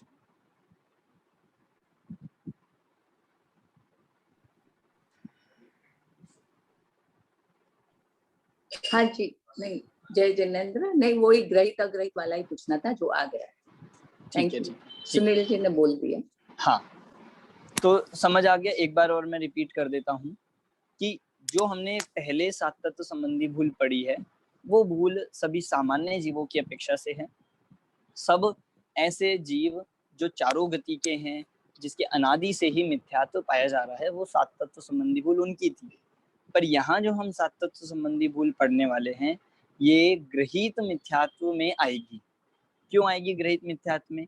क्योंकि ये भूल हर किसी को नहीं होती, ये उन्हीं को होती है जो थोड़ा सा, अब मतलब पहली बात तो जो जैन है, मतलब जैन मतलब जैन शास्त्रों को पढ़ने लगे हैं, स्वाध्याय करने लगे, सिर्फ नाम से जैन नहीं, जिन्होंने अब जैन शास्त्रों का अध्ययन स्वाध्याय प्रारंभ कर दिया है और अब पढ़ने पर उनको भूल हो रही है। अब वैसे ये बात बहुत ही विरुद्ध सी लगती है सुनने में, क्योंकि जैन शास्त्रों को पढ़े भी और भूल भी हो जाए, ऐसा भी हो सकता है क्या? बिल्कुल हो जाता है सर। अब भूल रियलाइज हो रही है, वैसा बोले? नहीं, रियलाइज होना अलग है, पर यहाँ हम उल्टा कर रहे हैं, उल्टी बात समझ। रियलाइज करके भी कर रहे हैं। कुछ भूल ऐसी भी है जो पढ़ के ही जन्म लेती है। मतलब इससे क्या है कि हमें जिनवानी पढ़ने में भी कितना सावधान होने की जरूरत है रॉन्ग कि नहीं, अंडरस्टैंडिंग। हाँ, नहीं पढ़े तो एक अलग ही हो गया कि वो लोग तो अलग ही हो गए, पर कुछ ऐसे भी होते हैं कि पढ़ तो रहे हैं, पढ़ के एक नई भूल बना ली, एक नया मिथ्यात्व खड़ा कर लिया गलत समझ से। तो ये वाली बात इसमें आएगी, और इसीलिए एक एक कदम पे सावधान होना जरूरी है। क्योंकि हम थोड़ा सा पढ़ लेते हैं तो हमें ऐसा लगने लगता है कि अब तो हम हो गए सम्यक दृष्टि, अब तो हमें कोई भूल नहीं रहनी चाहिए। पर यहाँ ऐसी पॉइंट बताएंगे कि जो सब अपने अंदर में देखेंगे तो कहीं ना कहीं हमें ये बात मिलेगी। ठीक है, तो ये अपनी 7 तत्व संबंधी भूल का थोड़ा सा इंट्रोडक्शन था। देखिए एक लाइन और इसमें ऊपर दी गई है भूल प्रारंभ करने से पहले, कि जो जीव 7 तत्वों का, जब तक जीवादि 7 तत्वों का विपरीत अभिनिवेश रहित सही भाववासन ना हो, तब तक सम्यक दर्शन की प्राप्ति नहीं हो सकती है। जैन शास्त्रों का अध्ययन कर लेने पर भी मिथ्या दृष्टि जीव को तत्व का सही भाववासन नहीं होता। अब ये इसका बेसिक है, ये मूल इसका कॉन्सेप्ट है कि अब कैसा जीव है कि जो जैन शास्त्रों का अध्ययन तो कर रहा है, पर फिर भी मिथ्या दृष्टि है। अब ये तो बिल्कुल ही विरुद्ध सी बात है, क्योंकि हमें तो जिनवानी ये कहती है कि जो जैन शास्त्रों का अध्ययन करे उसके तो मिथ्यात्व रह ही नहीं सकता, वो तो मतलब सम्यक दृष्टि ही होना चाहिए, हो जाता है। पर इसमें भी एक बात सूक्ष्मता से, अब हम जो कहा नंदिता जी ने कि अब हम और डीप में देख रहे हैं, तो ये बात पता लग रही है कि शास्त्रों का अध्ययन करने पर भी कुछ ऐसी बातें हैं या बहुत सी ऐसी बातें हो सकती है कि जो हमारी पकड़ में नहीं आ रही है, उनको यहाँ पे लिया जाएगा कि शास्त्र का अध्ययन करने पर भी भाव भाषण नहीं करता। ये इसका मूल है, आप इसको अंडरलाइन कर सकते हैं, भाव भाषण नहीं करता। अब पढ़ना एक प्राइमरी स्टेज है कि शास्त्रों को पढ़ना, पर उनका भाव भाषण करना ये सम्यक दर्शन के लिए, ये आत्म कल्याण के लिए जरूरी है। अब पहले जिन जीवों की बात कर रहे थे वो तो पढ़ते भी नहीं थे, उनकी बात यहाँ नहीं है। अब यहाँ किसकी ले रहे हैं कि जो पढ़ता तो है, पर कैसे पढ़ता है? भाव भाषण ही नहीं है, ऐसे पढ़ता है जैसे बिल्कुल अभी आएगा इसमें, जैसे किसी और की ही बात चल रही हो। या जैसे देखिए, मैं इसके लिए एक एग्जाम्पल देता हूँ कि जैसे हम सुबह सुबह उठते हैं, टीवी देखते हुए या चाय पीते हुए हम न्यूज़पेपर पढ़ते हैं। तो न्यूज़पेपर पढ़ते हुए हम खबरें जो न्यूज़ पढ़ते कैसे पढ़ते हैं कि भाई यहाँ पे बाढ़ आ गई, इतने लोग मर गए, यहाँ पे भूकंप आ गया, इतने लोग ये हो गया, ये बस एक्सीडेंट हो गया, ये कार एक्सीडेंट हो गया, और हम अपना नाश्ता करते जाते हैं। हमने पूरी न्यूज़ पढ़ ली या हम पूरी वो बात खबर पढ़ लेते हैं और हम उससे कैसे रहते हैं, हमें कोई फर्क ही नहीं पड़ता। बिल्कुल ऐसे ही पढ़ते हैं न्यूज़पेपर। अब एक एक न्यूज़ पे तो कोई उदास होगा नहीं या एक एक न्यूज़ से प्रभावित होगा नहीं, फिर तो वो पढ़ ही नहीं पाएगा। तो ये जैसे पढ़ता है, जैसे ये न्यूज़पेपर पढ़ता है, जैसे ये मैगजीन कॉमिक पढ़ता है, ऐसे ये शास्त्रों का यदि स्वाध्याय करेगा तो उसको वह पढ़ना कार्यकारी नहीं होगा। अब हमें जो पढ़ रहे हैं उनके लिए ये बात है जो थोड़ा सा हमें सावधान होने की जरूरत है कि कहीं हम ऐसे तो नहीं पढ़ रहे कि जीव अलग है, शरीर अलग है, ठीक है, आत्मा कर्मों से बंधा है, ठीक है, या फिर मोह राग द्वेष भावों से आत्मा बंधता है, ठीक है, चलो। तो ऐसे पढ़ पढ़ के हमने अपना ग्रंथ पूरा कर दिया और हमने एक अपना हो गया सेटिस्फैक्शन कि हमने ये ग्रंथ पूरा कर लिया। हम इतने घंटे स्वाध्याय करते हैं, हम इतने सालों से स्वाध्याय कर रहे हैं, तो कहीं ऐसा तो नहीं हो रहा है। इस बात को यहाँ कह रहे हैं कि भाव भाषण नहीं है। भाव भाषण के बिना यदि पढ़ता है तो ये बिल्कुल ऐसा ही हो गया, तो फिर कोई अंतर ही नहीं हुआ हमारे स्वाध्याय करने में और न्यूज़पेपर पढ़ने में, क्योंकि रीडिंग और स्टडी इन दो चीज़ों में अंतर होता है। पहले भी हमने ये बात कही थी, रीडिंग अलग चीज़ होती है और स्टडी अलग होती है। तो हम न्यूज़पेपर की रीडिंग तो करते हैं पर स्टडी नहीं करते। पर यहाँ जो जिनवाणी है, जो शास्त्र होते हैं, इनकी हमें स्टडी करनी है। मतलब इनकी स्टडी मतलब हमें इनको समझना है, इनको हम स्वाध्याय जो हम करते हैं वो हमारा कैसा होना चाहिए, उसे यहाँ पे लिया। रोहन जी, आप जिस बिंदु पे फोकस कर रहे हैं वो तो समझ में आ रही है बात, लेकिन ऐसा भी होता है ना कि जैसे अगर मैंने अब जो स्वाध्याय कर ही नहीं रहे हैं और जो एटलीस्ट स्वाध्याय कर रहे हैं या जो शास्त्रों का अध्ययन कर रहे हैं, तो ऐसे कहते हैं ना कि आप फल के नीचे बैठे, मतलब आप किसी पेड़ के नीचे बैठे हैं तभी फल मिलेगा आपको। आप पेड़ के पास नहीं जाएंगे और रहेंगे नहीं वहां पे तो छाया भी नहीं मिलेगी, फल भी नहीं मिलेगी। तो एटलीस्ट अभी छाया तो मिल रही है, फल भी किसी दिन मिल जाएगा। तो उनको अभी शायद भाव भाषण नहीं हो रहा है, बट आज नहीं, but going forward in future probably he will get an idea कि मैं क्या कर रहा हूँ और मुझे उसका क्या मिलने वाला है। तो मैंने छोड़ ही दिया तो मुझे तो न्यूज़ मिलना ही बंद हो जाएगी, लाइक न्यूज़पेपर के एग्जाम्पल से बात करें। बिल्कुल सही बात है, आपकी बात मैं समझ गया। पर आप ये देखिए, छोड़ने के लिए किसने कहा? मतलब छोड़ना तो है ही नहीं। बहुत ये आपने सही कहा कि जो कर रहे हैं चांसेस तो उन्हीं के हैं कि कभी ना कभी वो समझेंगे, कभी ना कभी उनको सम्यक दर्शन होगा, और जो कर ही नहीं उनके तो कोई चांस ही नहीं है, वे तो आराम से सो रहे हैं। पर यहाँ बात क्या कह रहे हैं, जो कर रहे हैं वो बहुत अच्छी बात है, उसके लिए कोई निषेध नहीं है, उसको मना नहीं कर रहे हैं। पर करते हुए भी क्या ध्यान रखना चाहिए, करते हुए भी हमें क्या सावधानी रखनी है, ये यहाँ पे बात बताई जा रही है। अगर कर रहे हो बहुत अच्छी बात है, पर करते हुए कहीं ऐसे तो नहीं सिर्फ पढ़े जा रहे हैं और पढ़ने का भाव भाषण नहीं है और अपने में एक सेटिस्फैक्शन और हो जाए और उसके लिए आगे प्रयास ना करें, तो दिक्कत ये है। यदि उसमें संतोष हो जाएगा और ये मानेगा कि हाँ इसी से मेरा आत्मकल्याण हो जाएगा, इतने वर्ष करना है, इतने ग्रंथ पूरे करने, इतनी गाथाएं याद करनी है और अपना काम हो जाएगा, तो फिर उनको यहाँ पे सावधान किया है।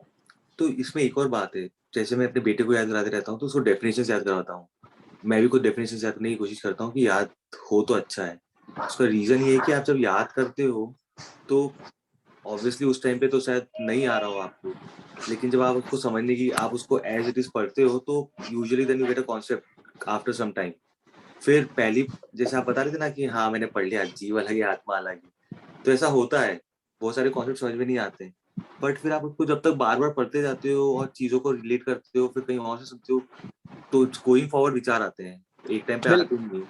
बिल्कुल, आप भी देखो इस बात को एक्सेप्ट कर रहे हो कि बाद में वो चीज आती है या बाद में वो आएगी कभी ना कभी, तो बिल्कुल सही बात है। तो हम भी यहाँ पे यही कह रहे हैं कि पढ़ना गलत नहीं है, बहुत अच्छी बात है। हम जितने भी घंटे स्वाध्याय कर रहे हैं, जितना भी पढ़ रहे हैं, वो बहुत अच्छी बात है, करना ही चाहिए।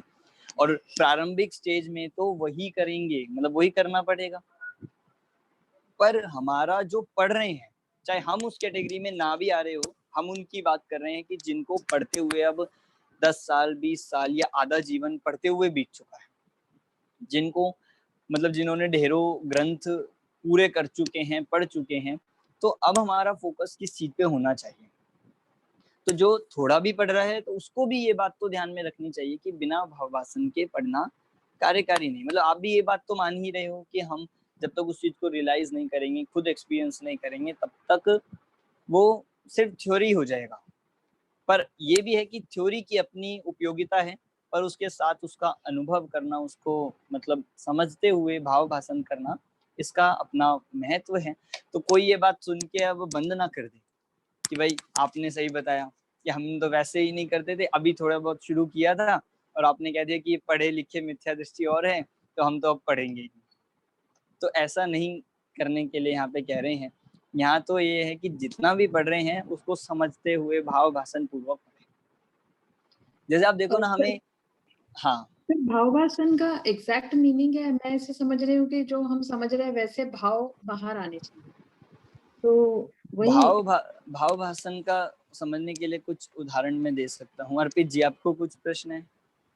नहीं सर, एक तो भाव भाषण का एक रियल मीनिंग हो गया, इंटरप्रिटेशन कि उसका सही पर्पस क्या है। जैसे कोई भी लॉ बनता है तो उसका मूल चीज क्या होती है उसके पीछे बनने की, तो एक चीज वो हो गई। और दूसरा जो आपने पॉइंट बोला कि लोग काफी सालों से पढ़ रहे हैं, तो वो पढ़ते पढ़ते इतने फ्री हो जाते हैं कि हाँ मतलब सब बराबर कर रहे हैं, तो उनको और उससे ऊपर लेवल आने का न तो ध्यान में आता है, और वो समझते हैं कि this is the highest level, कि वो पढ़ ही रहे तो वो सोचते हैं क्या मतलब they are doing very good job, and उससे ऊपर जाना ही नहीं, उनको समझ में भी नहीं आता। सो वो पॉइंट आपने बहुत सही बताया है। देखिए बिल्कुल, अभी भाव भाषण का अर्थ तो मैं बताऊंगा, पर आपने जो दूसरी बात कही वो ये है कि मतलब हम जब करते जाते हैं, पढ़ते जाते हैं, तो एक वो हमारा शेड्यूल हैबिट बन जाता है, तो उससे हमें ऐसा लगता है कि हाँ ये ही पर्याप्त है। पर यहाँ बात सिर्फ क्रिया की नहीं है। थोड़ा मैं गहराई से अगर बताऊं, आप क्रिया के लिए तो कह रहे हो कि कुछ लोग जब करते जाते हैं तो उन्हें ये नहीं लगता कि अब हम इससे आगे बढ़े, कुछ करें। सिर्फ क्रिया की बात नहीं है, यह बात है समझ की, कि समझ में भी हमारे एक वो बन जाता है, मतलब हमारी मान्यता में ये बन जाता है कि हाँ हम पढ़ रहे हैं, या हम ये कर रहे हैं, या हम इतना समझते हैं, हमने इतना समझ लिया कि हाँ जीव ऐसा है, अजीव ऐसा है, जीव के इतने भेद होते हैं, अजीव के इतने भेद होते हैं, तो हाँ अब हम जीव तत्व का पूरा समझ गए हैं। इसको भी यहाँ पे कह रहे हैं कि ये गलत है, मतलब इस तरह का सेटिस्फैक्शन ये यहाँ पे गलत कहा, सिर्फ क्रिया के नाम पर नहीं, क्योंकि क्रिया से तो मिथ्यात्व सम्यक का संबंध ही नहीं है। कोई क्रिया बढ़ा भी ले, मान लीजिए जैसा आपने कहा, तो कोई क्रिया को बढ़ा भी ले, कोई कहीं पे सेटिस्फाई ना भी हो, हर समय बढ़ाता जा रहा हो, तो भी जरूरी नहीं है कि उसके मिथ्यात्व दूर हो रहा हो। राइट। और ये सात तत्व संबंधी भूल ये मिथ्यात्व से ही रिलेटेड है, किसी क्रिया से, किसी आचरण से इसका संबंध नहीं है। क्योंकि अगर कोई कितना भी पढ़ लेगा लेकिन इंटरप्रिटेशन नहीं समझा तो वो टाइम वेस्ट ही कहलाएगा। हाँ, मतलब उसको हम वेस्ट की भाषा में ना भी कहे, पर जो उससे उसका यूज था वो नहीं हुआ, वेस्ट ना होके भी यूज नहीं हुआ। और किसी ने 1 महीना ही पढ़ा लेकिन उसका सही इंटरप्रिटेशन समझ लिया, सो वो 10 साल से जो पढ़ रहा है उससे भी ज्यादा फ्रूटफुल होगा।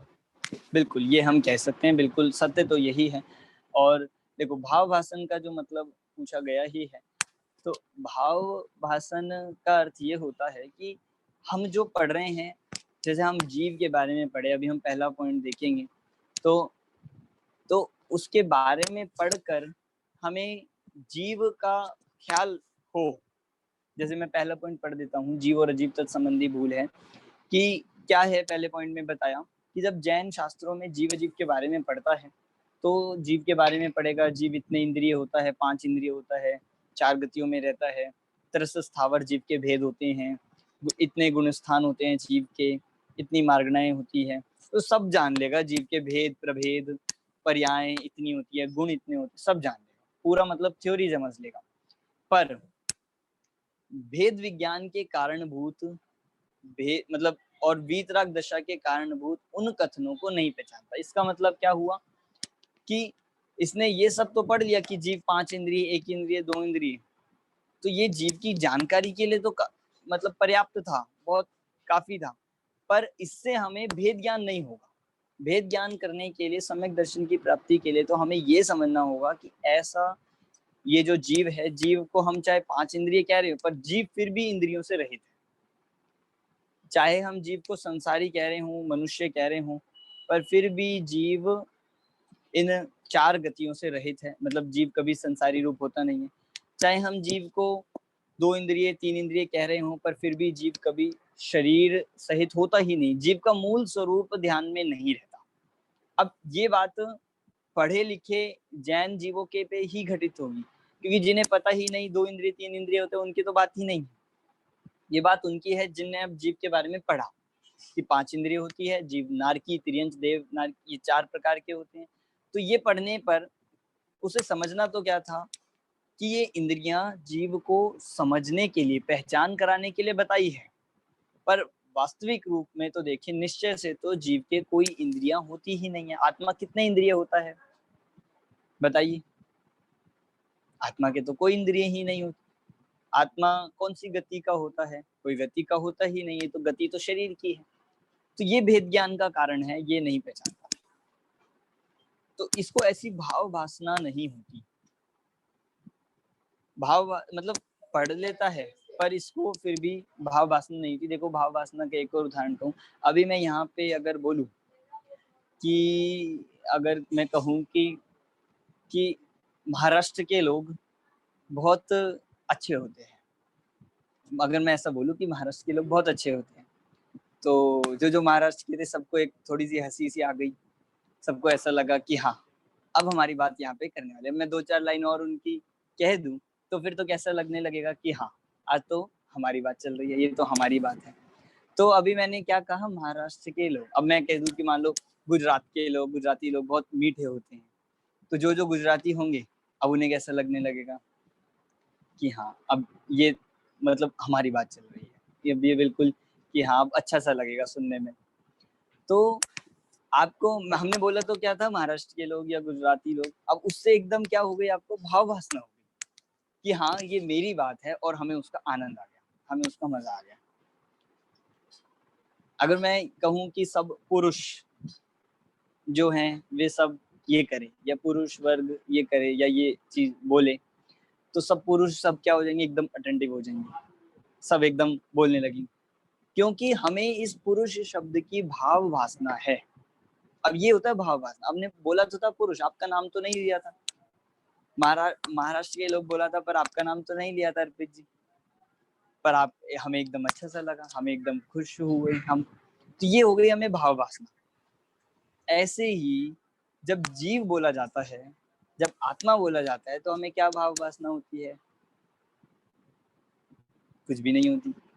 हमें तो ऐसा ही लगता है कि हाँ होगा कोई जीव, होगी कोई आत्मा। तो बताओ, अभी मैंने बोला कि जीव की हम बात करें या फिर हम किसी की, तो उसमें हमें कैसा लगता है? जीव शरीर से भिन्न है, ये बात बोली जाती है शास्त्रों में, तो इसे बोलने पर कैसा लगता है? अच्छा होगा कोई जीव, होगा कोई शरीर और होंगे दोनों भिन्न, हमें क्या करना? चाहे हम इतना सोचते नहीं है, पर फर्क नहीं पड़ता उससे, हमें उससे भाव वासना नहीं होती।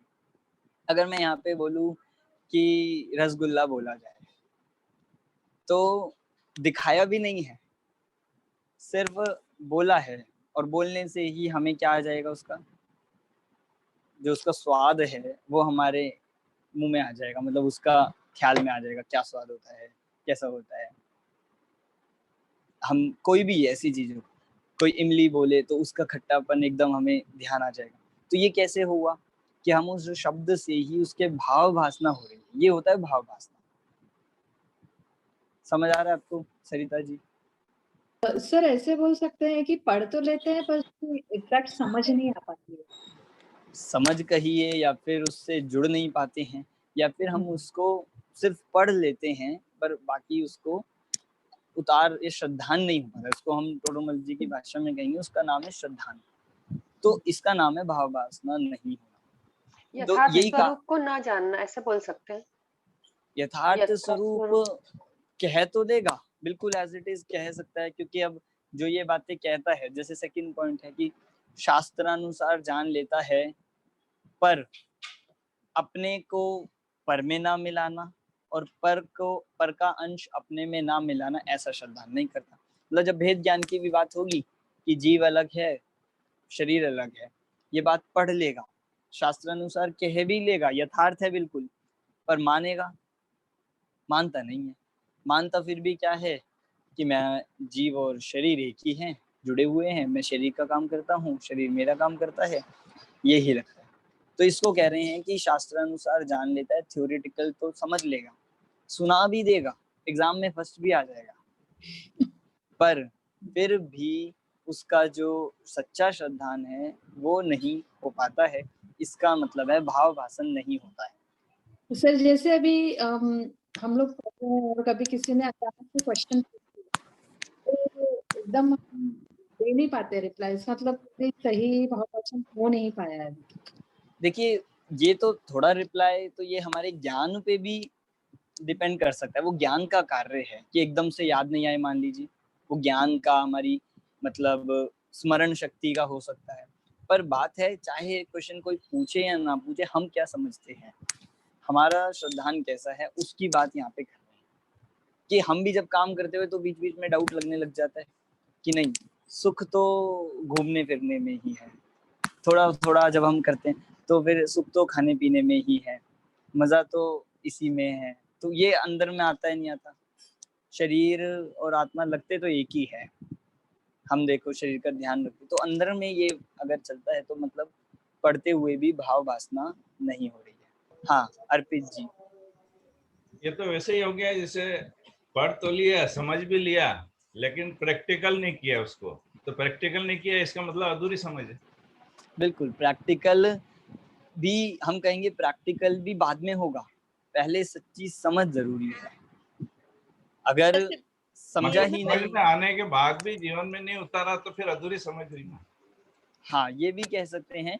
और यहाँ तो जिनवाणी तो ये कहती है अगर सही समझ में आ गया तो वो जीवन में आए बिना रहता नहीं, मतलब जिसको कहेंगे अगर सम्यक दर्शन हो गया तो चारित्र हुए बिना रहता नहीं है। सर जैसे बीएड में पढ़ते थे नॉलेज और फिर अंडरस्टैंडिंग, तो मेरे ख्याल से नॉलेज का मतलब ज्ञान हो गया और अंडरस्टैंडिंग का मतलब भाव भाषण हो गया। आप जैसा कह रहे हैं। बिल्कुल बिल्कुल सही है कि नॉलेज मतलब तो एक तरह से सिर्फ जानना हो गया, और अंडरस्टैंडिंग मतलब ये कि उसको समझना, ग्रहण करना। रंजना जी आप।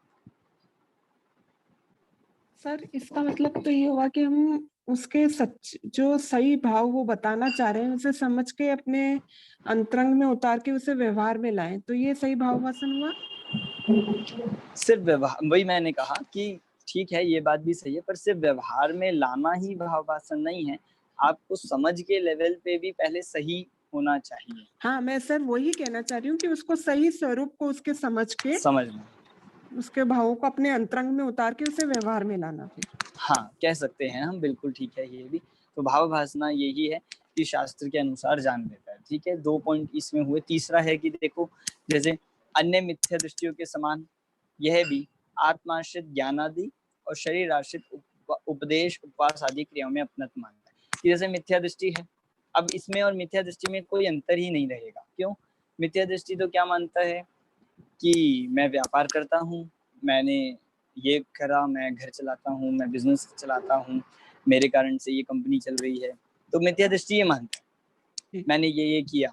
और सम्यक दृष्टि मतलब सम्यक दृष्टि नहीं, ये जो पढ़ा लिखा जो जीव है, पढ़ा लिखा जो जैन है, ये अब शास्त्रों को पढ़ के थोड़ा बहुत समझ लिया तो अब ये क्या मानने लगा कि जो उपवास किया या जो इतने दिन उपवास किया ये मैं करता हूँ, ये जो त्याग किया, ये देखो मैंने कितना त्याग किया, मैं कितने दिन उपवास करता हूँ, मैंने कितना दान दिया, मेरे कारण ये मंदिर बना है, या मैंने ये किया, उपदेश दिया, कितने लोगों को मैं समझा सकता हूँ, मैं कितने लोगों को पढ़ा सकता हूँ। अब जिसने जो सामान्य मिथ्या दृष्टि था वो अपने अन्य कार्यों से अपनत्व मान रहा था शरीर के साथ क्रियाओं में, और ये जो थोड़ा पढ़ लिया अब ये क्या मान रहा, अब ये जैन क्रियाओं में ही अपनत्व मानने लगा, मतलब जैन धर्म की क्रियाएं हैं। मिथ्या दृष्टि खाने पीने कमाने की क्रियाओं से अपनत्व करता था, और ये जीव जो जैन मिथ्या दृष्टि है ये अब शास्त्र स्वाध्याय, त्याग, उपदेश, इन सब क्रियाओं से क्या मानने लगा कि इन क्रियाओं का कर्ता मैं। अब क्रिया तो चाहे जैसी वो थी ऐसी ये हो गई, वो भी शरीर की क्रिया थी, ये भी क्रिया थी, तो इसीलिए मिथ्यात्व तो इसका समान ही रहा।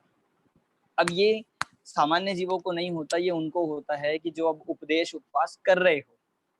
जो सामान्य मिथ्या दृष्टि अग्रहित, उनके तो होगी नहीं ये भूल, ये तो उन्हीं के होगी जो अब शास्त्र स्वाध्याय करने लगे हैं या उपवास करने लगे हैं। तो उनको अब ये लगता है कि हाँ देखो कितने दिन उपवास किया, हम इस उपवास के करता है, मतलब उसको यही लगने लगा। तो ये भी एक मिथ्यात्व का ही बताया, यहाँ पे एक पॉइंट ये दिया, जीव अजीव से ही संबंधित है, इसीलिए ये बात यहाँ पे ली जाएगी। तो समझ आ सर गई? क्या नहीं करना चाहिए हमें, इसमें क्या नहीं समझना चाहिए हमें कि हमने उपवास किया और ये मतलब ये जो उपवास है या उपदेश देना है या अन्य स्वाध्याय आदि कार्य है, ये सब क्रिया भी शरीर की है या नहीं? ये भी शरीर की है। हाँ इन क्रियाओं को चाहे ये बाकी क्रियाओं से अच्छी हो, पर फिर भी है तो शरीर की क्रिया, तो इन क्रिया का भी करता मैं नहीं हूँ। ये क्रिया भी शरीर की क्रिया होने से शरीर इनका करता है और मैं अपने परिणामों का करता हूँ। ऐसा नहीं जानता तो फिर इसको ये भूल होती है। ठीक है, बाकी सबको और समझ आ गया है?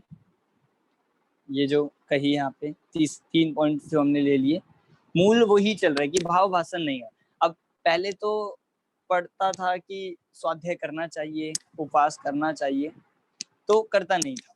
अब पढ़ के करने लगा है, तो अब करने पर भी क्या लगने लगा, अब उससे इसको अहम हो गया, उन्हीं क्रियाओं में अपनत्व करने लगा, उन्हीं क्रियाओं को मोक्ष मार्ग मानने लगा, उन्हीं क्रियाओं में संतुष्ट हो गया।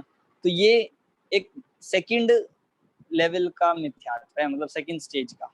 सामान्य जीवों को नहीं होगा, पर जिसको होगा वो जो कर रहा होगा उसी को ये पाया जाएगा। हाँ संगीता जी।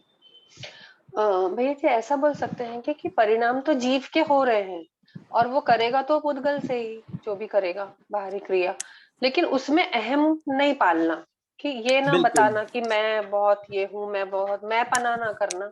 बिल्कुल, मतलब मान करे या ना करे, पर उस क्रिया का कर्ता मैं हूँ ये नहीं मानना चाहिए। मतलब वो क्रिया भी जैसी बाकी क्रिया है, वैसी जैसी खाने की क्रिया है वो शरीर की है, ऐसे ही उपवास की क्रिया भी शरीर की ही है। मतलब जैसे लौकिक पढ़ाई पढ़ने की क्रिया शरीर की है, ऐसी शास्त्र स्वाध्याय करने की भी क्रिया तो शरीर की है, जीव के तो परिणाम ही है। पर ये क्या करता है, क्रिया को अपना मानता है, तो उसको यहाँ पे जीव अजीव तत्व संबंधी भूल कही है। आपको डिफरेंस समझ आ रहा है पहले वाली भूलों में और अब वाली में? पहले की जो सामान्य थी वो इतना बताया था कि शरीर और आत्मा को एक मानता है, शरीर के जन्म में अपना जन्म मानता है, शरीर के मरण में अपना मरण मानता है, तो वो सामान्य थी। पर यहाँ अब थोड़ा पढ़ लिया तो भी इसके वो भूल नहीं मिटी।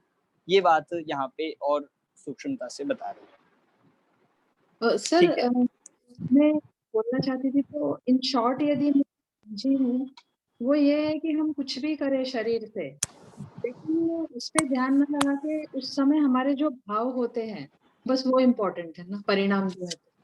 ठीक है ये बात भी, पर ध्यान न लगाने का मतलब ये समझना चाहिए कि हमें उससे अपनत्व, उस शरीर की क्रिया से करता मैं हूँ, ये मान्यता छोड़नी चाहिए। अच्छा, ठीक है। यहाँ पे जो बात हुई व्यवहार नहीं की अपेक्षा हुई क्या, कि निश्चय में नहीं मान रहा बट व्यवहार में क्रिया करते जा रहे हैं? हाँ, मतलब जो भी व्यवहार की क्रियाएं हैं उन पे लगेगा कि जो व्यवहार की सारी क्रियाएं हैं उन क्रियाओं का कर्ता भी स्वयं को मानता है, वो इसकी भूल है। वर्णित भेद विज्ञान का मतलब क्या? भेद विज्ञान और वितरक दशा के कारण मतलब कि ये जो जितने भी हम शास्त्रों में पढ़ते हैं कि इतने गुण स्थान, इतनी मार्गना, इतने जीव के भेद प्रभेद, ये सब है, जीव के बारे में है, पर ये सब भेद ज्ञान का कारण नहीं।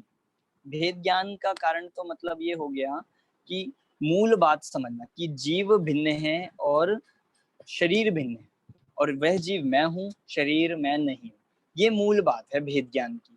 तो ये तो जानता नहीं है, पूरी जीव की डिटेल पढ़ ली, पूरी जीव की पूरी पीएचडी कर ली, जीव अजीव पे 7 तत्व पे पीएचडी कर ली, पर मानता फिर भी वही है कि मैं शरीर हूँ। तो ये ऐसा इस चीज को बता रहे हैं आप। ठीक है, चौथा पॉइंट लेते हैं। चौथे पॉइंट में आया कि शास्त्रानुसार चर्चा भी करता है तो अनुभव नहीं करता। जैसे मैंने अभी यहाँ पे कहा था कि भाई गुजराती लोग या मराठी लोग या महाराष्ट्र के लोग ये कहा, तो बाकी को कैसा लगा कि नहीं हमारी बात थोड़ी है, हमारी तो नहीं है बात, आप एकदम रिलैक्स से हो गए, कुछ लगा ही नहीं, कुछ भी कहो फिर आप अच्छे कहो बुरे कहो हमें कोई फर्क ही नहीं पड़ता, तो ऐसा लगा। तो ऐसा ही ये जब शास्त्र पढ़ता है तो जब जीव की बात आती है तो इसे बिल्कुल ऐसा ही लगता है कि हाँ किसी जीव की बात, किसी आत्मा की बात चल रही होगी, किसी जीव द्रव्य की, जीव तत्व की बात चल रही होगी। तो जैसा फर्क हमें बाकी लोगों को नहीं पड़ा, ऐसे ही इसको जीव का वर्णन पढ़ते हुए, आत्मा की बातें पढ़ते हुए ऐसा लगता ही नहीं है कि ये आत्मा मैं हूँ या मेरी बात चल रही है। जितनी बार भी जिनवाणी में या प्रवचनों में हम आत्मा के बारे में सुनते हैं तो कितनी बार हमें ऐसा लगता है कि हाँ ये मेरी बात चल रही है या मेरा नाम आया इसमें। अभी एक किसी का नाम आ जाए प्रवचन में तो वो बहुत दिन तक याद रखता है कि हाँ इस प्रवचन में इस डेट को मेरा नाम लिया था। और यहाँ हर रोज मतलब जो भी प्रवचन सुनते हैं हमारा उसमें पूरा नाम, उसमें पूरा आपका बायोडाटा पूरा एक्सप्लेन कर रहे हैं, पूरा कहाँ से कहाँ तक आया, क्या क्वालिटीज हैं, और इसको लगता ही नहीं, मज़ा ही नहीं आता, ये इसमें बोर होता है ऐसा लगता है। तो कह रहे हैं कि इसका मतलब जीव अजीव तत्व संबंधी भूल अभी पड़ी है। तो ये बात ये कही कि चर्चा करता है पर अनुभव नहीं करता, पढ़ लेता है पर पढ़ने का प्रयोजन नहीं जानता। बस पढ़ लिया कि हमने एक नियम लिया था, हमारा एक रूटीन था, हमने एक शेड्यूल था, रोज पढ़ते हैं हम इस टाइम, आज भी पढ़ लिया, या सब पढ़ रहे थे तो हमने भी पढ़ लिया, हमें उन्होंने कहा था कि भाई क्लास ज्वाइन कर लो, हमने कर ली। तो ये कहा कि शास्त्र पढ़ता है पर प्रयोजन नहीं जानता है, और ये बात नहीं समझता कि मैं आत्मा हूँ, शरीर मुझसे भिन्न। बहुत सारे शास्त्र पढ़ने का भी सार्थकता तभी है जब वो उसका सार समझे। हमने एक छंद पढ़ा है, इष्टोपदेश में आया भी है कि देह जुदा मतलब जीव जुदा पुद्गल जुदा, यही तत्व का सार। कि इतनी बड़े और बाकी जो कुछ अन्य है यही को विस्तार, कि जितने भी हम ग्रंथ पढ़ रहे हैं, जितना भी जैन धर्म है, जीव अजीव पे आप कितनी पीएचडी कर लो, कितना याद कर लो, कितने ग्रंथ पढ़ लो, पर यदि जीव अलग है और शरीर अलग है और ऐसा जीव मैं हूँ, ये बात नहीं जानी तो मतलब कुछ नहीं जाना। अब कई बार ये भेद ज्ञान भी कर लेता है कि जीव अलग है शरीर अलग है, पर उसमें से एक को तो अपना मानना है, मतलब एक मैं हूँ, ये जब तक ना हो तो वो फिर ऐसा हो गया कि जैसे बैठे हुए दाल और छिलका अलग करता है बैठे बैठे, तो कोई अलग हो गए दो चीज। तो ऐसे हाँ ये उनसे भिन्न है। जैसे हम अभी किसी के पड़ोसी की बात करें या किसी और की बात करें तो हमें उससे फर्क ही नहीं पड़ता, दो लोगों की भिन्नता की बात करें, पर यहाँ जीव अलग है शरीर अलग है और ऐसा जीव मैं हूँ, वो जीव मैं हूँ, ये जब तक नहीं श्रद्धान होगा तब तक ऐसा लगता है जैसे और की ही बातें कर रहा हो। चौथे पॉइंट में ये बात आई है, जैसे किसी और की ही बातें कर रहा हो, करेगा पूरी, पर ऐसा लगता है किसी थर्ड पर्सन। पर जब तक ये फर्स्ट पर्सन ना माने, मतलब अपने आप को मान के नहीं रखेगा, तब तक इसका शास्त्र स्वाध्याय सार्थक नहीं होता है। ठीक है। और जी एक बात मेरे मन में आई कि अगर ऐसा मान लिया कि जीव जुदा पुद्गल जुदा, ठीक है, तो फिर उसके बाद अगर जीव का कोई लेना ही देना नहीं है तो व्यक्ति पुरुषार्थ करना ही छोड़ देगा, ऐसे मतलब किस टाइप का पुरुषार्थ? मतलब कुछ भी फिर वो तो निष्क्रिय होके बैठ जाएगा कि मैं तो जीव हूँ और नहीं, बस। अब ये चीज हमें पहले समझ में लानी जरूरी है। अब ये क्या करता है, समझता तो नहीं है और ऊपर ऊपर से कहकर यही करता है कि अच्छा आपने बता दिया कि अब हम जीव हैं तो फिर हम तो बैठ जाएंगे।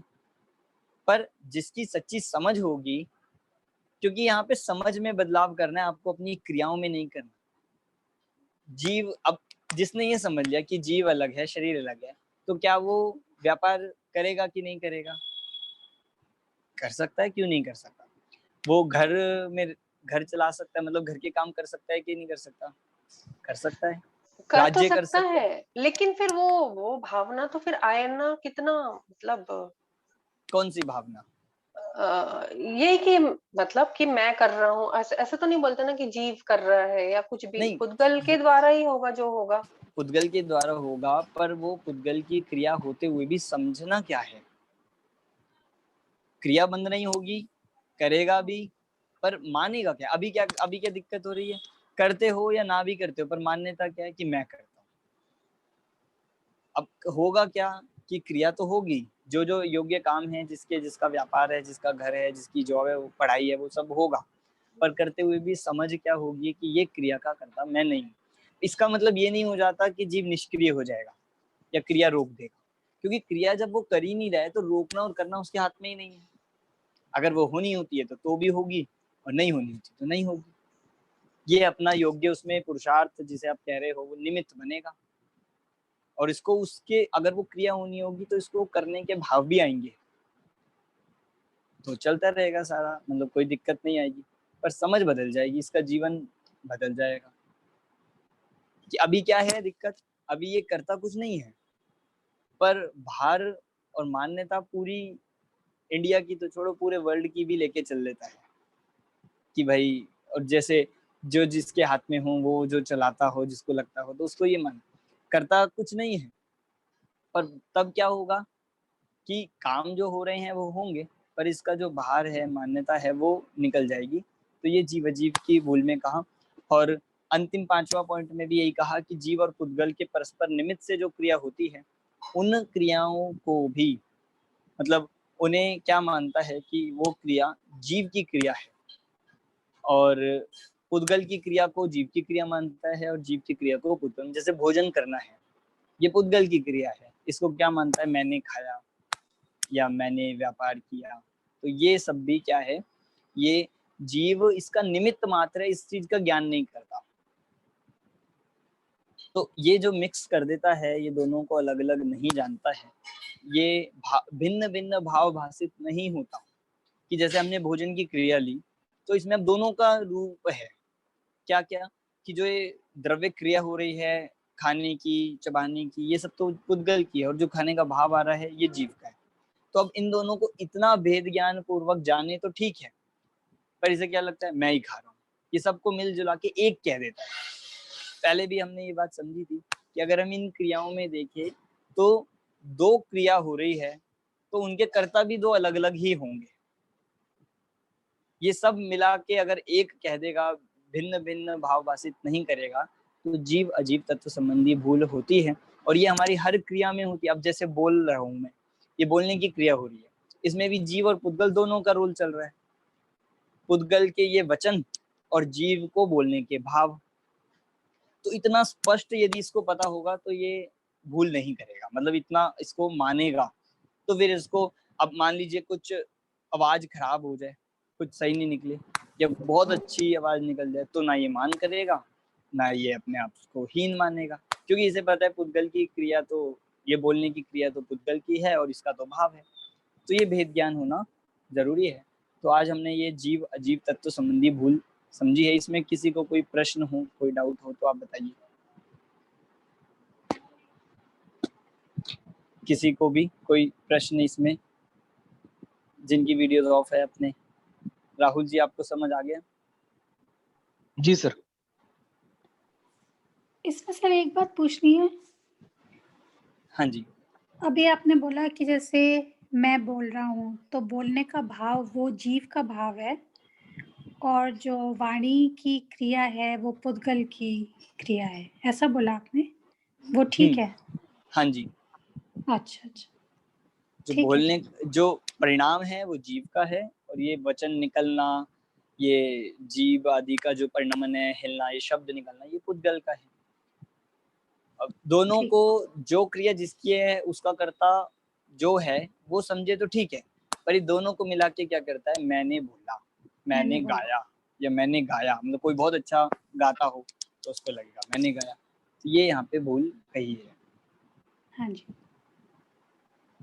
Thank you. हाँ जी, आशीष जी।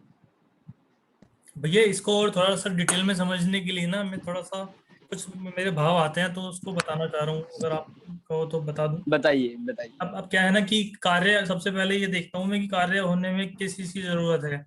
अब सपोज करो हाथ हिला, तो हाथ हिलने में रात को सोते सोते हिल रहा है हाथ, तो शरीर जो है पुद्गल अपनी क्रियावती शक्ति से कार्य कर रहा है, उसमें मेरे भावों की भी जरूरत नहीं है।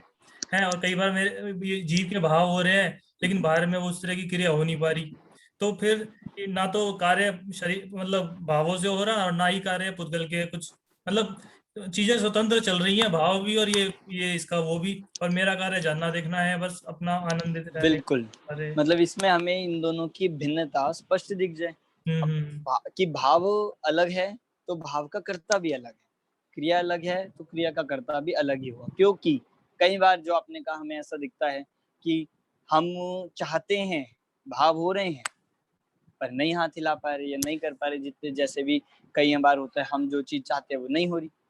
कई बार उल्टा होता है, चाहते नहीं है वो हो रही है, जैसे आपने कहा सोते हुए भी हिल रहे हैं हाथ या कुछ हिल रहा है, तो भाव तो नहीं हो रहे थे उस समय कि मैं हिलाऊं या मैं करूं, पर फिर भी हो रहा है।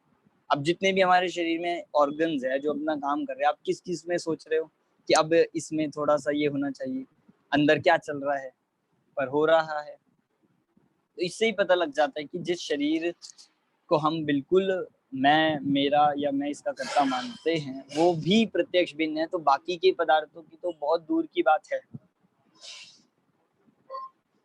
और भैया भावों की भी बात ऐसी है कि भाव भी मंदिर में जा रहे हैं, मैं चाह रहा हूँ ऐसे भाव आए, दूसरे भाव आए जा रहे हैं, तो जो चीज मेरे हिसाब से नहीं चल रही तो फिर उसको उस पर मैं क्या ही अधिकार जमाऊं और क्या ही वो चीज मेरी होगी, तो इसको बिल्कुल बिल्कुल छोड़ देना चाहिए। और किसी को कोई डाउट हो? डाउट नहीं, लेकिन एक बात कहनी थी यहाँ पे, जैसे आप शास्त्रों की बात कर रहे थे कि तो हम लोग जो वासना प्रश्न अनुप्रेक्षा करते हैं, लाइक एक बार पढ़ते हैं, जैसे आपने हमारा फर्स्ट सेमेस्टर करवाया तो we go back and forth, आपने कॉन्सेप्ट क्लियरिटी लिखवाया तो फिर से एक बार सोचा पढ़ा, उसके अलावा फिर से स्वाध्याय किया, या फिर अभी एग्जाम हुई तो जो थर्ड पेपर था उसके अंदर काफी चीजें ऐसी थी जो दोहे में से आई थी, वो ढूंढना और फिर उसको पढ़ना, तो फिर जब चीजें करते हैं बैक एंड फोर्थ तो आई थिंक वो तभी समझ में आती है, या फिर जब हम शांत विचार में करते हैं, क्योंकि आर्त ध्यान और रोत ध्यान तो चलते रहता है, जब धर्म ध्यान के लिए बैठते हैं तभी चीजें समझ में आती है कि एग्जैक्टली हम कर क्या रहे हैं। तो आई थिंक लॉजिकली मतलब जितनी बार रिपीट करते हैं, जितनी बार हम उसको करते हैं, उसका बहुत महत्व है ही। उसको स्वाध्याय के अंगों में भी लिया, और बस इतना है कि वो जब हम करते हैं और यदि हम उसको समझ पूर्वक करेंगे तो आप समझिए उसमें एक तरह से 4 चांद लग जाएंगे, मतलब वो और उपयोगी कहलाएगा। वो भी है, बिल्कुल दोनों का अपना महत्व है, इसीलिए कहीं भी आप देखोगे उसका निषेध नहीं किया कि पढ़ना फिर तो बेकार है या पढ़ना नहीं चाहिए, ऐसा ना टोडरमल जी ने प्रयोग किया ना हमने इस तरह का कुछ भी लिया है। पर ये बात समझना कि उसका उपयोग होने पर भी, उसका लाभ होने पर भी हमें उसके साथ भाव वासना को समझना चाहिए। सेकंड पॉइंट में एक बार रिपीट कर देता हूँ जो इसमें लिया था कि यदि प्रसंगवश उन्हें जान भी ले तो शास्त्र अनुसार जान लेता है, परंतु अपने को आपरूप जानकर पर का अंश अपने में ना मिलाना और अपना अंश पर में ना मिलाना, ऐसा सच्चा श्रद्धान नहीं करता। इसका मतलब क्या था कि पहले तो जीव अजीव भिन्न है ये जानता भी नहीं है। यदि कभी जान भी ले, प्रसंग मतलब कोई ऐसा चांस, कोई ऐसा पढ़े कि शास्त्र पढ़कर, प्रवचन सुनकर, स्वाध्याय के कारण से जान भी ले कि हाँ जीव अलग है, शरीर अलग है, ये सुन लिया, सिर्फ सुन तो लिया, परंतु अपने को आप रूप जानकर पर का अंश अपने में ना मिलाना। मतलब अब जैसा हमने स्व और पर को भिन्न सुना, सुन तो लेता है पर ऐसा स्व मैं हूं और पर शरीर है, ये सब मुझ में नहीं मिलते हैं, ऐसा नहीं मानता। फिर भी मानता तो क्या है कि स्व पर दोनों एक ही है या दोनों मिक्स है, दोनों एक ही साथ है, मतलब दोनों को एक मैं ही हूँ। तो ऐसा आपस में मिलाकर ही मानता है, पर को अपने में ना मिलाए और स्व को पर में ना मिलाए ऐसा नहीं जानता। बस कहीं से सुना सुनाया कह देता है कि हाँ स्व पर भिन्न है, आपा पर भिन्न है, जीव जीव भिन्न है। तो इसको सेकंड पॉइंट में ये लिया है। ठीक है, और किसी को कोई डाउट? एक बार आप सारे पॉइंट्स जरूर देखिएगा जो हमने इसमें देखे हैं, क्योंकि हमने तो सबको एक मतलब सबको शॉर्ट में समझा है, पर एक एक शब्द आप इसमें 5 पॉइंट्स में देखिएगा। फिर आश्रव बंध तत्व संबंधी भूल हम आगे लेंगे। आज की क्लास हम यहीं पे पूर्ण करते हैं। हाँ अशोक जी। हाँ, थोड़ा प्रश्न अलग है। आपने शुरू में जो पूजा वाले में बताया था, हाँ जी, कि श्रीमंदर भगवान की मूर्ति अपने कई कई मंदिरों में है, तो ये जो वहाँ 20 तीर्थंकर जो विद्यमान में अभी है, तो 20 तीर्थंकर में श्रीमंदर भगवान जैसे हैं, तो अपन उनकी मूर्ति तो मंदिर में जैसे कहीं कहीं लगाते हैं, तो बाकी जो 19 तीर्थंकर है उनका कहीं भी आज तक ऐसा उल्लेख नहीं आया मंदिरों में, या कोई मूर्ति नहीं लगाई, उसका क्या कारण? देखिए ऐसा नहीं है कि बाकी 20 की नहीं लगती है। बहुत से मंदिर हमने ऐसे देखे हैं जहाँ पे विदेश क्षेत्र संबंधी 200 तीर्थंकर की प्रतिमाएं विराजमान है। अच्छा। हाँ बहुत से देखे हैं ऐसे, जैसे 200 जैसे अपनी 24 रखी की जाती है, ऐसी 200 भी कई जगह है। और हमें पर्टिकुलर जैसे श्रीमंदर भगवान की मूर्ति किसी मंदिर में है, ऐसे पर्टिकुलर किसी दूसरे अरिहंत भगवान की मूर्ति ऐसा सुनने में नहीं आया। हाँ बाकियों की नहीं कहीं पे देखने में आती है, बस तो वो उसका भी क्योंकि कोई वो कारण या रीजन है, या ऐसे ही मतलब नहीं लग रही है सर? नहीं, कोई ऐसा विशेष कारण तो नहीं है। मूल एक कारण लॉजिक से ही देखिए तो ये हो सकता है कि वो पहले हैं, ये कारण। दूसरा, भरत क्षेत्र में वही भरत क्षेत्र से संबंध उनका है सिमंदर भगवान का। अच्छा। क्योंकि इस पूरे भरत क्षेत्र में वैसे तो 4 है, मतलब फिर बाकी के हम देखेंगे तो आगे के 4 ऐसे कर करके हैं, पर पहले हैं, यही मुख्य कारण हो सकता है कि सिमंदर भगवान ऐसे श्रीमंदर भगवान ऐसा। बिल्कुल बिल्कुल ऐसे ही। जैसे कहीं भी हम देखते हैं तो अपने तीर्थंकरों में भी अरयनाथ भगवान की, कुंतुनाथ भगवान की कहीं पे अलग से विराजमान नहीं करते हैं, या तो पहले की करते हैं 24वें की ज्यादातर। तो बस यही कारण, जैसे उसके पीछे भी कोई विशेष कारण नहीं है, ऐसे यहाँ भी नहीं है। ठीक, चलिए अपनी कक्षा यहीं पे पूरी होती है। अब अगली कक्षा में हम लेंगे, जिनका अगर कोई असाइनमेंट रहता हो तो मैं एक बार और लास्ट कह देता हूँ, क्योंकि इस हफ्ते में ही अपना रिजल्ट बन जाएगा। तो जिन्होंने फिर दिए होंगे उनके ही हो जाएगा। रोहन जी ने भी अपना सबमिट कर ही दिया, तो अब जिनका रहता हो तो आप वो इन्फॉर्म भी कर दे, जिनका जो रह गया है वो ज़रूर ले लिया जाएगा। किसी का वाइवा हो या कुछ हो, कुछ मिस हो गया तो आप, बाकी के आपके मार्क्स भी अपलोड हो गए हैं, आप लोगों ने देखे भी होंगे, बाकी और चीज़ों के भी हो जाएंगे। चलिए सभी को जय जिनेंद्र। जय जिनेंद्र सर। जय